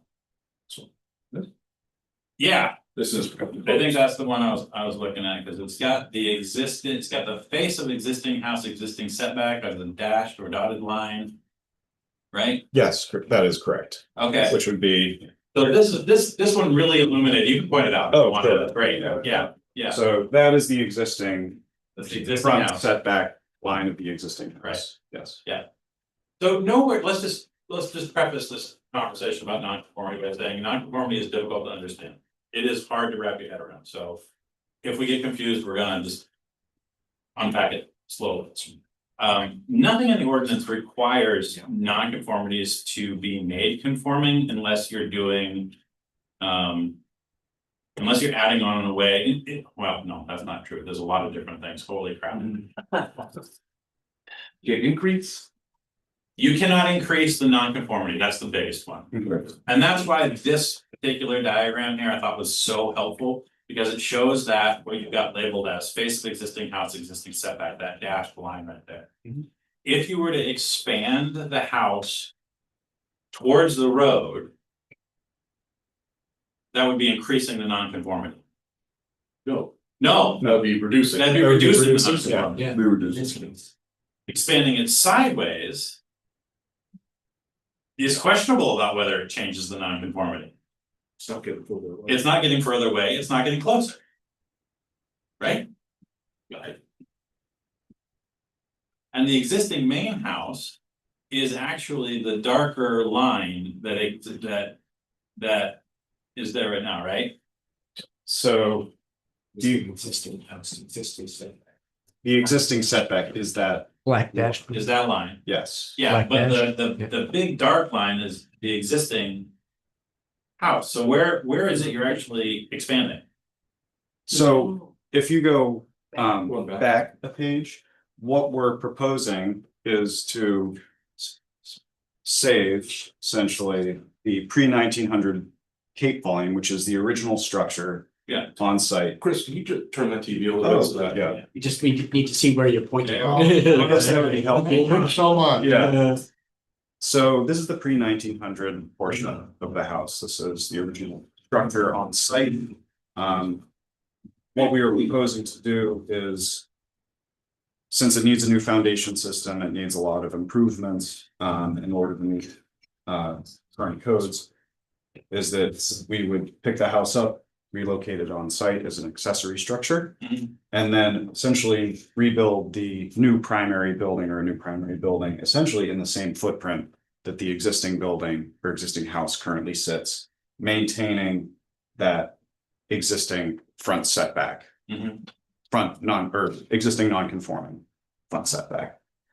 The setback zone required for this district sits within this swath of land. That's the 14 to 35. That is the 14 to 35 feet. So the accessory, what's the setback on accessory buildings in the district? Let's check. That's the historic is on 14, page what? page 24. That's the assessment of the one you just ordered. So primary front setback 14 to 35. Primary access for that was your primary buildings, for accessory buildings, primary front setback is 14. So. Also 14-foot minimum. Yeah. 14-foot minimum, yeah, I guess you can't. So, okay, so moving the existing or the old house, 1900s house. And treating it as an accessory, it would fall within accessory building placement standards. Correct. Correct, okay, got that. So then, are you expanding the footprint of the primary house? So we are very close to the existing footprint of the house as described currently. Yeah. We are eliminating or plan to demolish a separate garage, barn and porch structure, which currently sits in the side setback. Yep. If we were to look at the overall structure coverage of the entire site, existing versus proposed, we're coming in, if you scroll down, tiny bit, Michael. Sorry, up a tiny bit, right there. We're coming in at almost 400 square feet less total structure coverage on the entire That's site. I mean, we don't regulate that, so it's fine. Yep. I mean, I think for us, the question is just whether or not the proposed redevelopment of the site is gonna expand the non-conformity or not. So that might, I guess. Having gone through this, there's some like logic steps here that I just wanna. For your consideration, I think the first thing is if. You know, all of the red goes away. And this historic part of the building remains. If this gets moved over here, the remaining building gets relocated, great. Does the non-conformity, is that given up? So what Is is that that non-conforming structure coverage? Is that what you're? No, it just, the That's my front question. setback is, I don't know, do you know how far back it is right now? It's since it's not parallel to the street, I Yeah. believe at the closest point, it's around 75 feet or so. So. Yeah. The current primary building Yeah, is 75 feet from the road. yeah, If that building's moved. Yeah. I'm just imagining like a glass box, the building envelope is there. Does the non-conformity, does that still stay there? Or if you move the building. Do you give up the non-conformity? well, let's read the code. Anybody got anything that? I'm sorry, just to be clear, so you're talking about moving the old cape and building a building over the entire footprint of where the old cape was, plus all of its extensions. That's what it looks like here. Close to it, yeah. Yeah. Yeah. You are filling in those red boxes with new square. Not all of them. Not the one abutting. Right there, yeah. Yeah. You can see this. Yeah, right, yeah, yes, precisely, yeah. Yeah. So, yes. So, I mean, overall, you're greatly increasing the square footage of buildings on the property, yes. 400 Well, if you add the old house and the new building. But the net result is still a reduction. Yeah, okay. It does. It is still a reduction. It's still a reduction because there's a significant amount of structure coverage between the garage, barn and porch structure that's currently sitting in the northeast side setback. Side setback. Yeah, Okay, exactly. gotcha. I just Yep. wanted- getting my head around this, thank you. Yeah. So keep going on your logic steps. I'm just wondering, you know, if I've got a house and it's too far from the road, and then I take that. Decide that's gonna be an accessory building now, and I move that.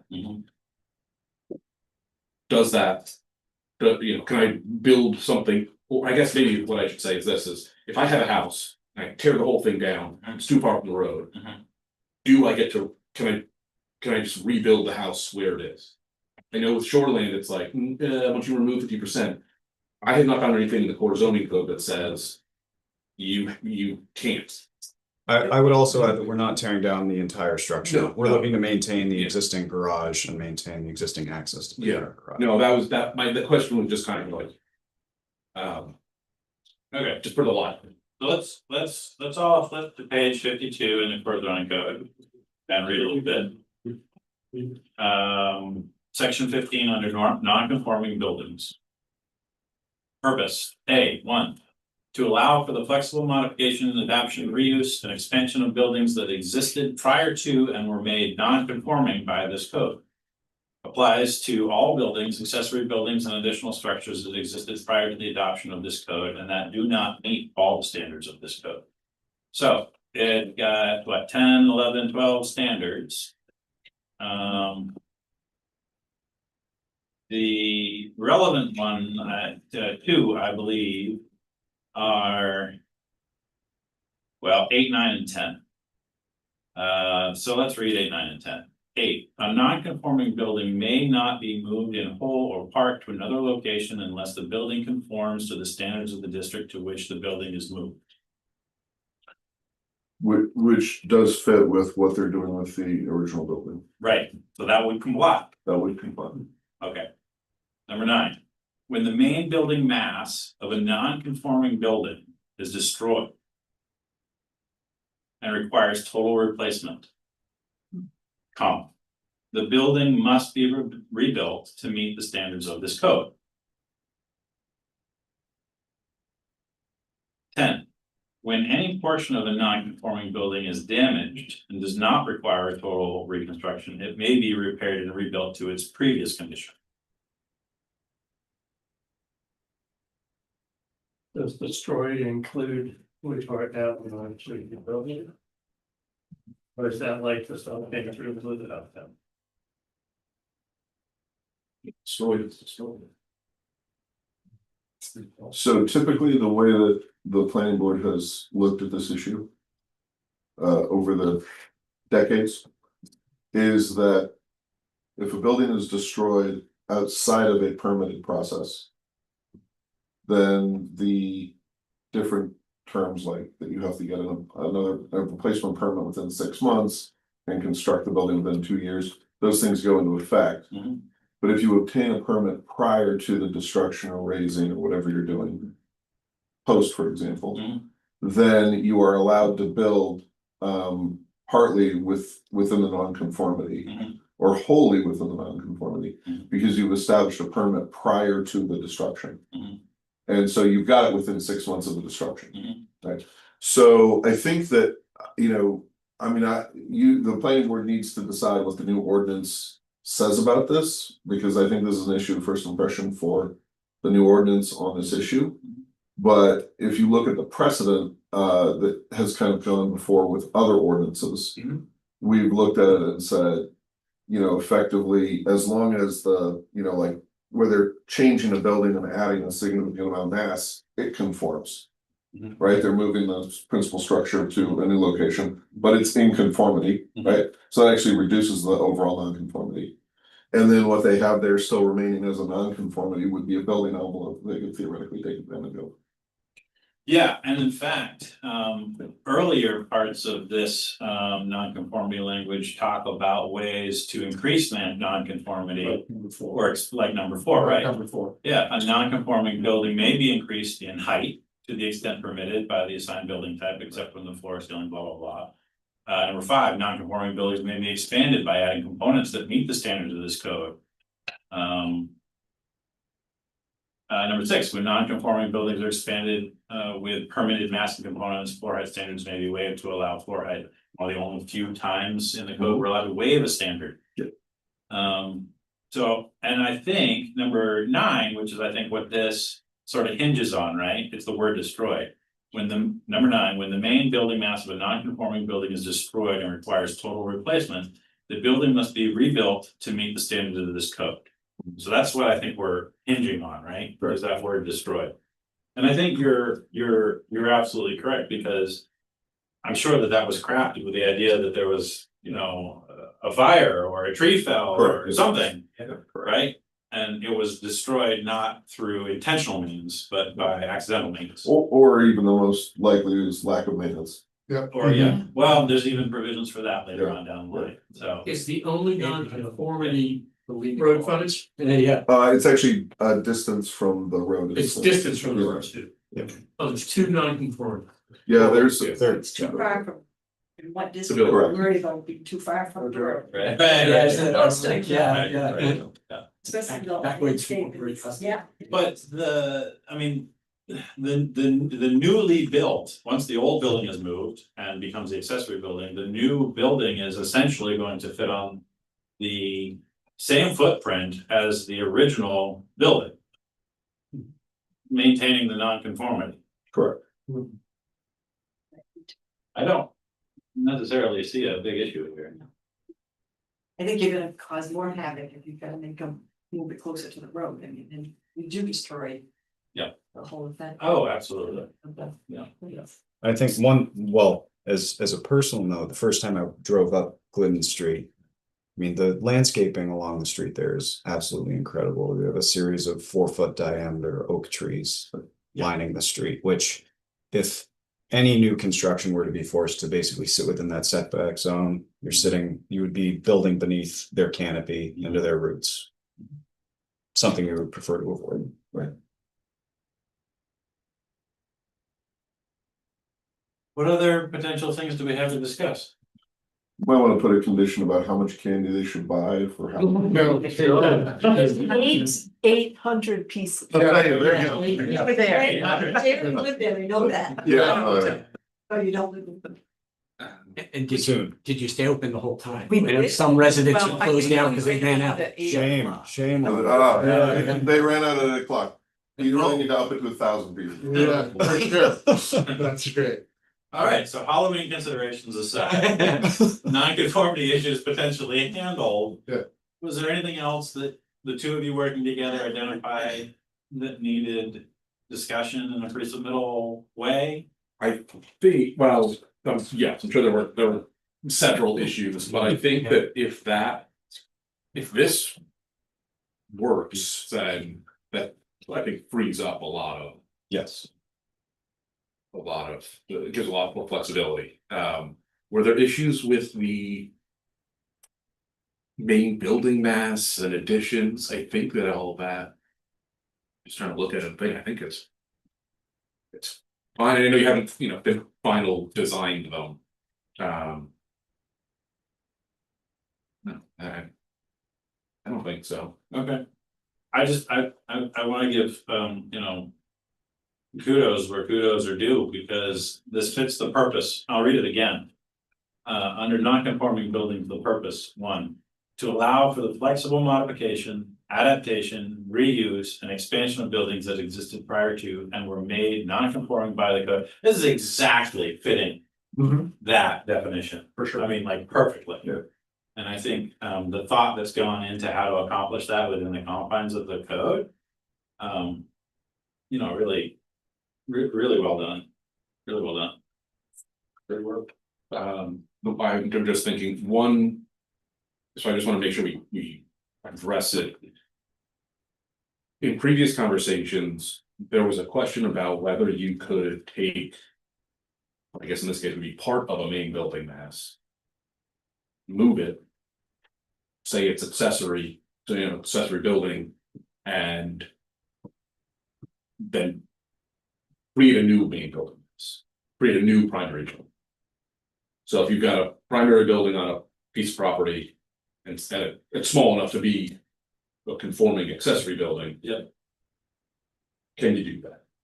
There's one provision for when you can build an accessory building on a lot without a main building. I'm trying to remember what conditions. How much already have a main building? No, it's when you don't have a main building. Right, I think it's. Correct. But you have to, is it that, or that you have to get them both permitted at the same time and you're allowed to build the accessory building first? I know you can. correct, yeah. I know you can build a barn on, that doesn't have. It does, yes, barn, right, that's 100%. Connecting farm. I think it's another. Can't remember where that is. But I mean, that's academic, right? That's just an academic question, Michael, we're not, Well, so. it doesn't bear on You this. would be permitted, I mean, the way that I would analyze that is you'd be permitted to build the accessory building. As is, right, like, so let's assume they didn't save it, let's say there was a fire. You could build that structure as is shown on the plan as an accessory, so you're good to move it. Okay, and that's, I just wanted to make sure that it was okay, that you can. Yeah. That you can change, you can say that this primary building is now going to be an accessory building and we're having a new primary building. Yeah, I believe that's absolutely. Yeah, and actually, I mean, even the form-based code really thinks, well, I mean, I know we're not exactly form-based anymore, but the form-based code even envisioned how the building reacts to the site as to what the main building is. So I think that it would be that, you know, the main building is still gonna be the main building in terms of location. Okay, yeah, that's. And I think maybe what had come up before was can. And maybe. I don't know, this was something that was being considered, I don't know if it's still an option, but if you've got a main building mass. Yeah. For a primary building. Yeah.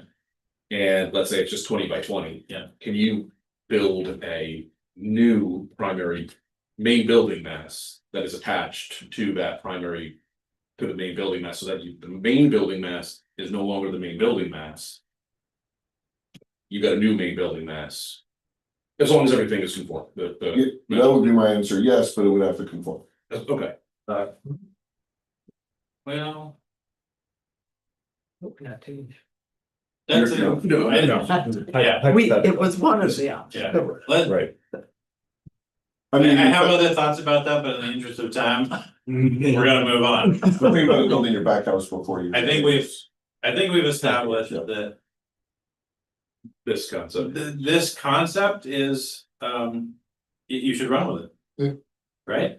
Everyone got anything else they wanna No. add? Just wanna say- I think it would be sad not to. Yeah. He's gonna say level 4 screening. Yeah. No, I got it right now. No, I'm just throwing out the caveat that not that you won't get grief from traditionalists on Glidden Street, members of the school. Oh, absolutely, I'm sure. I'm speaking as VP. Yeah. I have corresponded with members of the Historical Society and Yes. they had some not so kind things to say about the 2018 renovation of this property. We're off on the wrong foot already, yes. Maybe you can correct. Right. Standards. Yeah. Well, I think, you know, we're doing the best way we can with, I think, the most important and historically relevant structure that's on site. Yeah. And that is the Cape House. Right.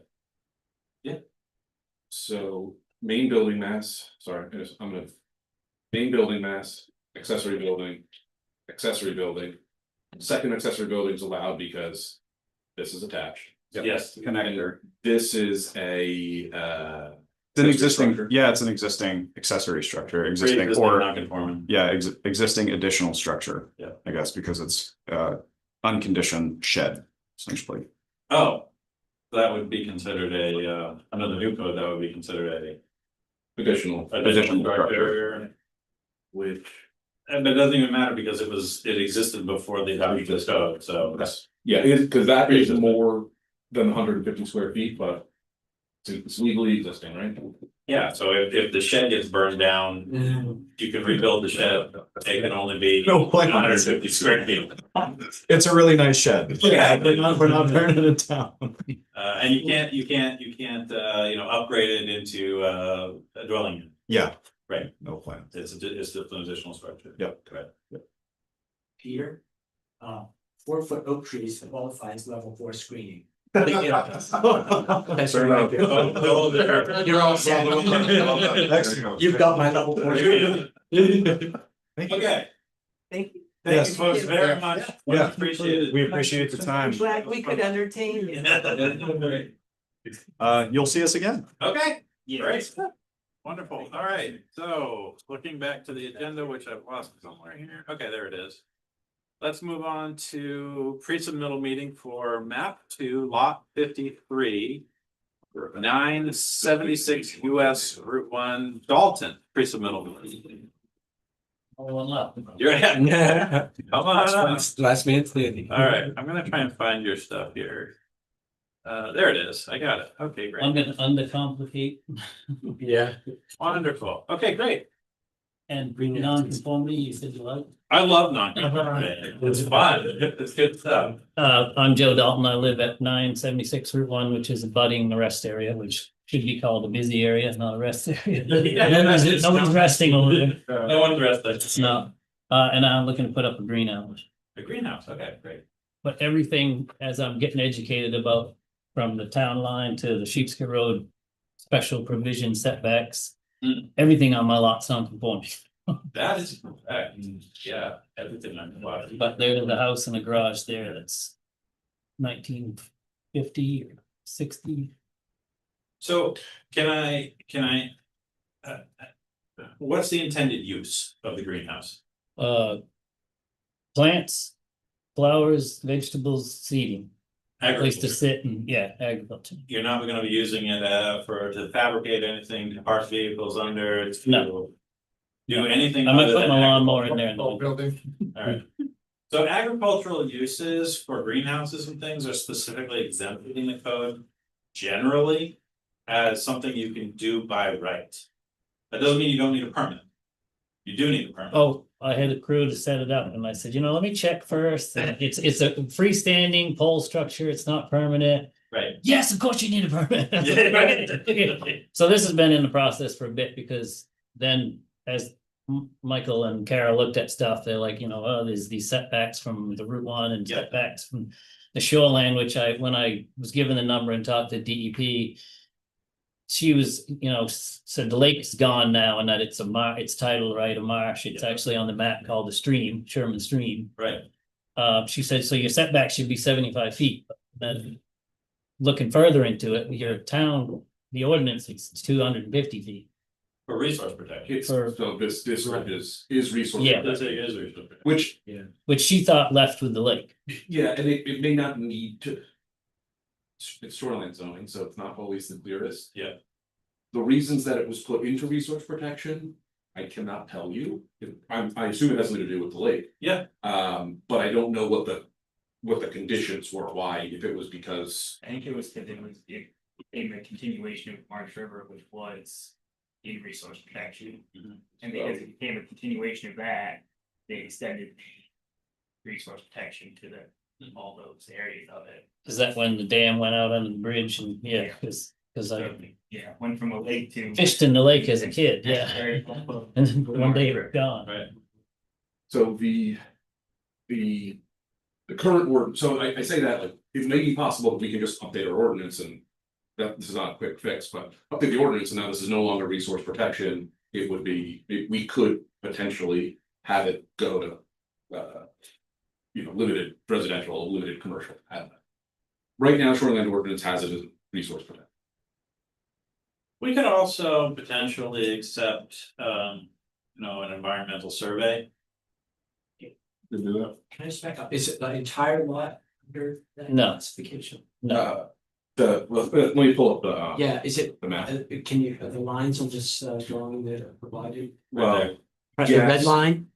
let me pull up the map and then. red line is the Route 1 setback. Oh, wow. The blue line is the shoreline setback, so they overlap, so Yeah. essentially deeming the whole place. Yeah. If I wasn't already living there. Yeah. The greenhouse on Route 1. Wait, the red line is. Yeah, they overlap. Yeah. Yeah, and there's a DOT right of way that's cut into it for expansion that was gonna go on a long time ago and never did, I guess. And- Yeah. But the granite pillars still out in the lawn. I'm all around it. Wow. So this is where we are talking about, right? Yeah, right here. Yeah. Yeah, that's my sliver. Right So by the all rest area. this is currently designated resource protection. Yep. Again, Yeah, the green, which is you. Which, there's nothing that I see that requires kind of a lot of this area to be in resource protection.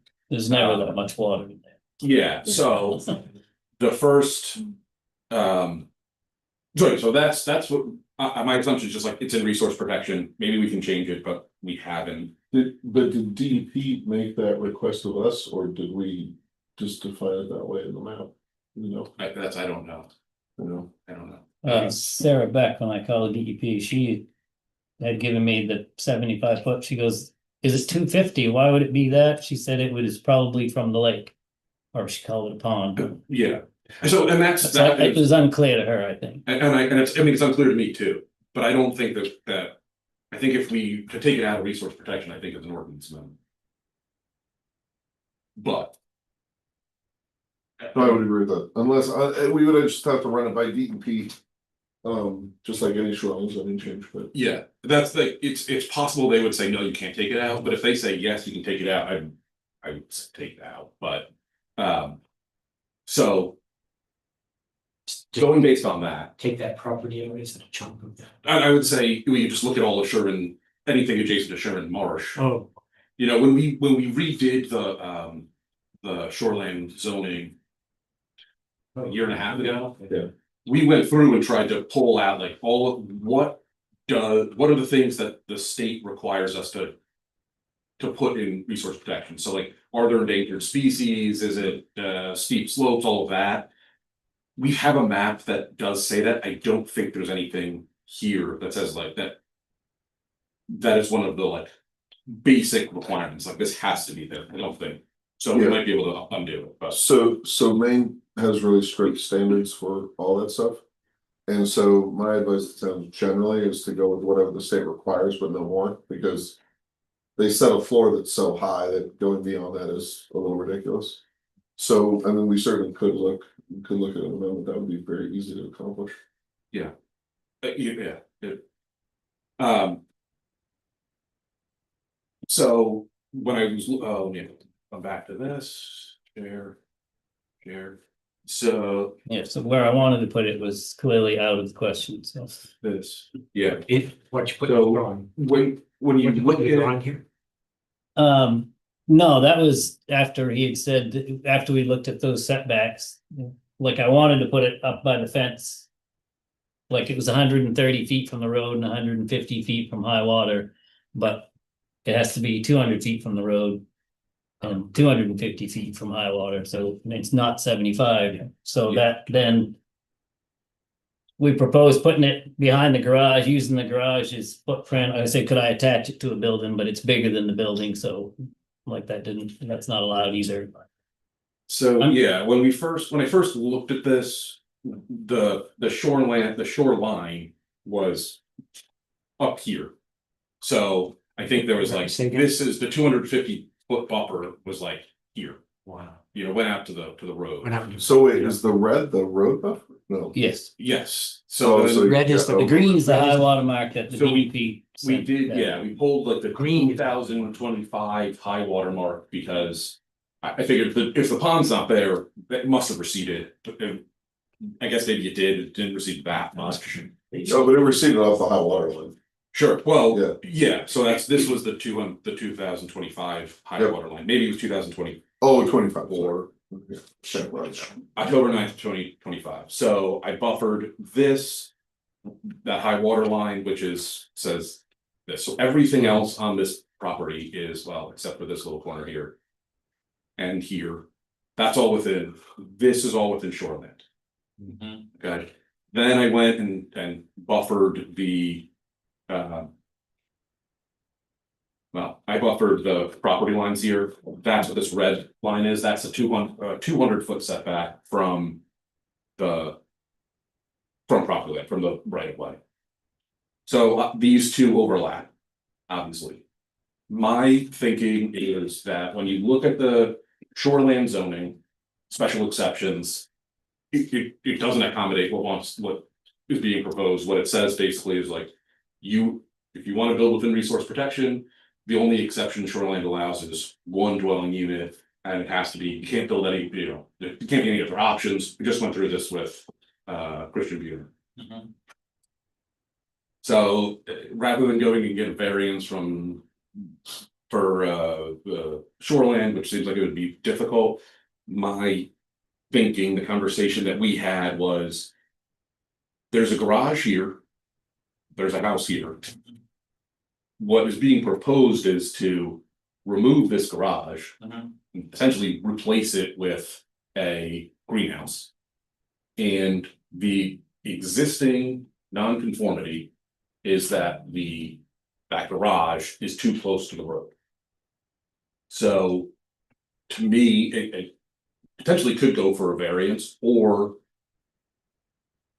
you could take advantage of the existing nonconformity, take the garage down, similar actually to what we were just talking about, take the garage down, replace it basically with a greenhouse and take advantage of the fact that this is going to be, you're gonna maintain the non-conformity, you're actually gonna reduce it, because I think it's gonna move away from the highway a bit. That's really interesting. What are the four conditions for variance again? Let's see. The applicant didn't create the condition. It is not a condition experienced by everybody in the neighborhood. Let me think here. It's also, It's in here somewhere. yeah, Yeah,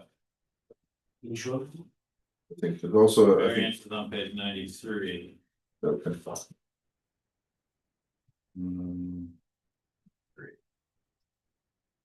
Sorry, Okay. I wanna explore all these. In this, for the state, it's the land in question cannot yield a reasonable Yeah, return. that's it, reasonable return. Variance is granted, the need for a variance due to unique circumstances of the property and not general condition in the neighborhood. Granting a variance will not alter the essential character of the locality, and the hardship is not a result of the applicant or prior owner. Wait, where are you reading this? This is the state, The state, okay, so I'm reading the one on 93, there's two different kinds, right? There's the undue hardship variance and the practical difficulty variance. Right. Practical difficulty variance is probably the one we're talking about. Yeah, we're too, for sure. Okay, so there's more conditions. The need for a variance is due to the unique circumstances of the property and not to the general condition of the neighborhood. Right. The granting of a variance will not produce an undesirable change in the character of the neighborhood and will not unreasonably detrimentally affect the use or market value of abutting properties. The practical difficulty is not the result of action taken by the petitioner on a prior owner. No other feasible alternative to a variance is available to the petitioner. Granting of a variance will not unreasonably adversely affect the natural environment. Property is not located in whole or in part within shoreline areas as described in blah, blah, blah. Yeah. So that disqualifies. That Right disqualifies. off the top. Yeah. Desirable relief could be granted. So what's the So the hardship variance is. hardship variance? The land, that's the one I was thinking. The land in question cannot yield a reasonable return unless a variance is granted. The need for a variance is due to the unique circumstances of the property and not to the general conditions of the neighborhood. Granting of a variance will not alter the essential character of the locality, and the hardship is not the result of action taken by the applicant or prior owner. This may be the first case that actually meets all four of those conditions. Yeah, I agree. Right off the bat, without even thinking about it. Yeah. That's crazy. No, that's the intent of the variance. No, I know, but usually, I'm sorry, but usually people want to get a variance and it's, you know. Yeah, they don't really they can meet qualify. one, Right, yeah. right? But not all four, right? Yeah. So, approval standards for granting a variance. The granting of a variance is based upon demonstrated need, not convenience, and when no other feasible alternative is available. I mean, he's got overlapping, except for the upper corner there, he's got overlapping setbacks across the entire thing, but the other problem is he couldn't install a road through those setbacks either. Right. So, Well, and even there, in that upper corner, you're still too close to the road. oh yeah, you are still close to the road. Yeah, you're right. So there is a procedure that's outlined here, and it does not go before the board, the planning board, it goes before the Board of Appeals. Yeah. That's why I had asked you, like, can you just go straight to the planning, to the Board of Appeals? But I figured coming here might be faster and easier if you all thought that the legally existing non-conformity path was. No, I don't think. I don't think it's a good argument, to be honest with you, and I think, you know. The applicant's best interest is actually better served seeking a variance to put that greenhouse not where the garage is. But lower, No, that's, further away from the property, from Route 1. that's what I figured was you can reduce the non-conformity, you still might be non-conforming, well, you can still be non-conforming. Yeah, but with the variance, you can go even further, that's what I'm saying, You could, yeah. right? How much further? Well, you're gonna. It doesn't say anything about shoreline. The tension, well, you can vary from shoreline. The tension is that you have to try to make it as minimally non-conforming as possible, but Yeah. you could certainly move, I mean, that's a judgment call, and you could certainly move deep into the Which is- setback. The original place I proposed putting it would have been 130 feet from the road, so that's much better than. Where? Sure, this is the chain link fence to Yeah. the, you know, and I wanted to put it like here, because then it doesn't block any of your yard and deck view or, and. And that's behind the hill. Yeah. No, that's all. What? No, I mean, from when you're standing in the rest area. Yes, Oh, yeah, you can't actually see any. You wouldn't of the see it yard. from Behind the hill. Yeah, What do you want, his view? You'd probably see Wouldn't the see it from rest area. top right. of it. The very top, it's like 14 feet tall max. Variance. Yeah, me too. I honestly, I think your best, I think, and this is just me, one man's opinion. But you've got enough conditions going on there where you actually want to put it. I think you have a really good argument for a variance. That'd be great.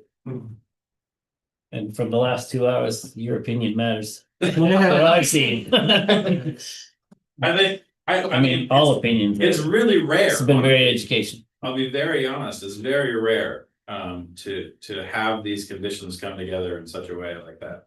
This is just such a great spot it's been for my, I bought it almost 10 years ago and it was just completely overgrown, overrun.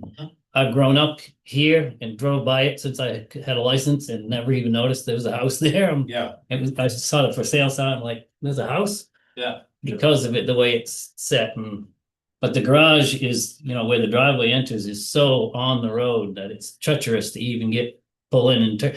If you're coming from the Wiscasset side to turn back in, Yeah. it's tricky. Like I go by and back in, which is because the guardrail's there, but the guardrail got knocked off about 8 posts by the plow last year, so Yeah. it's kind of laying on the ground now.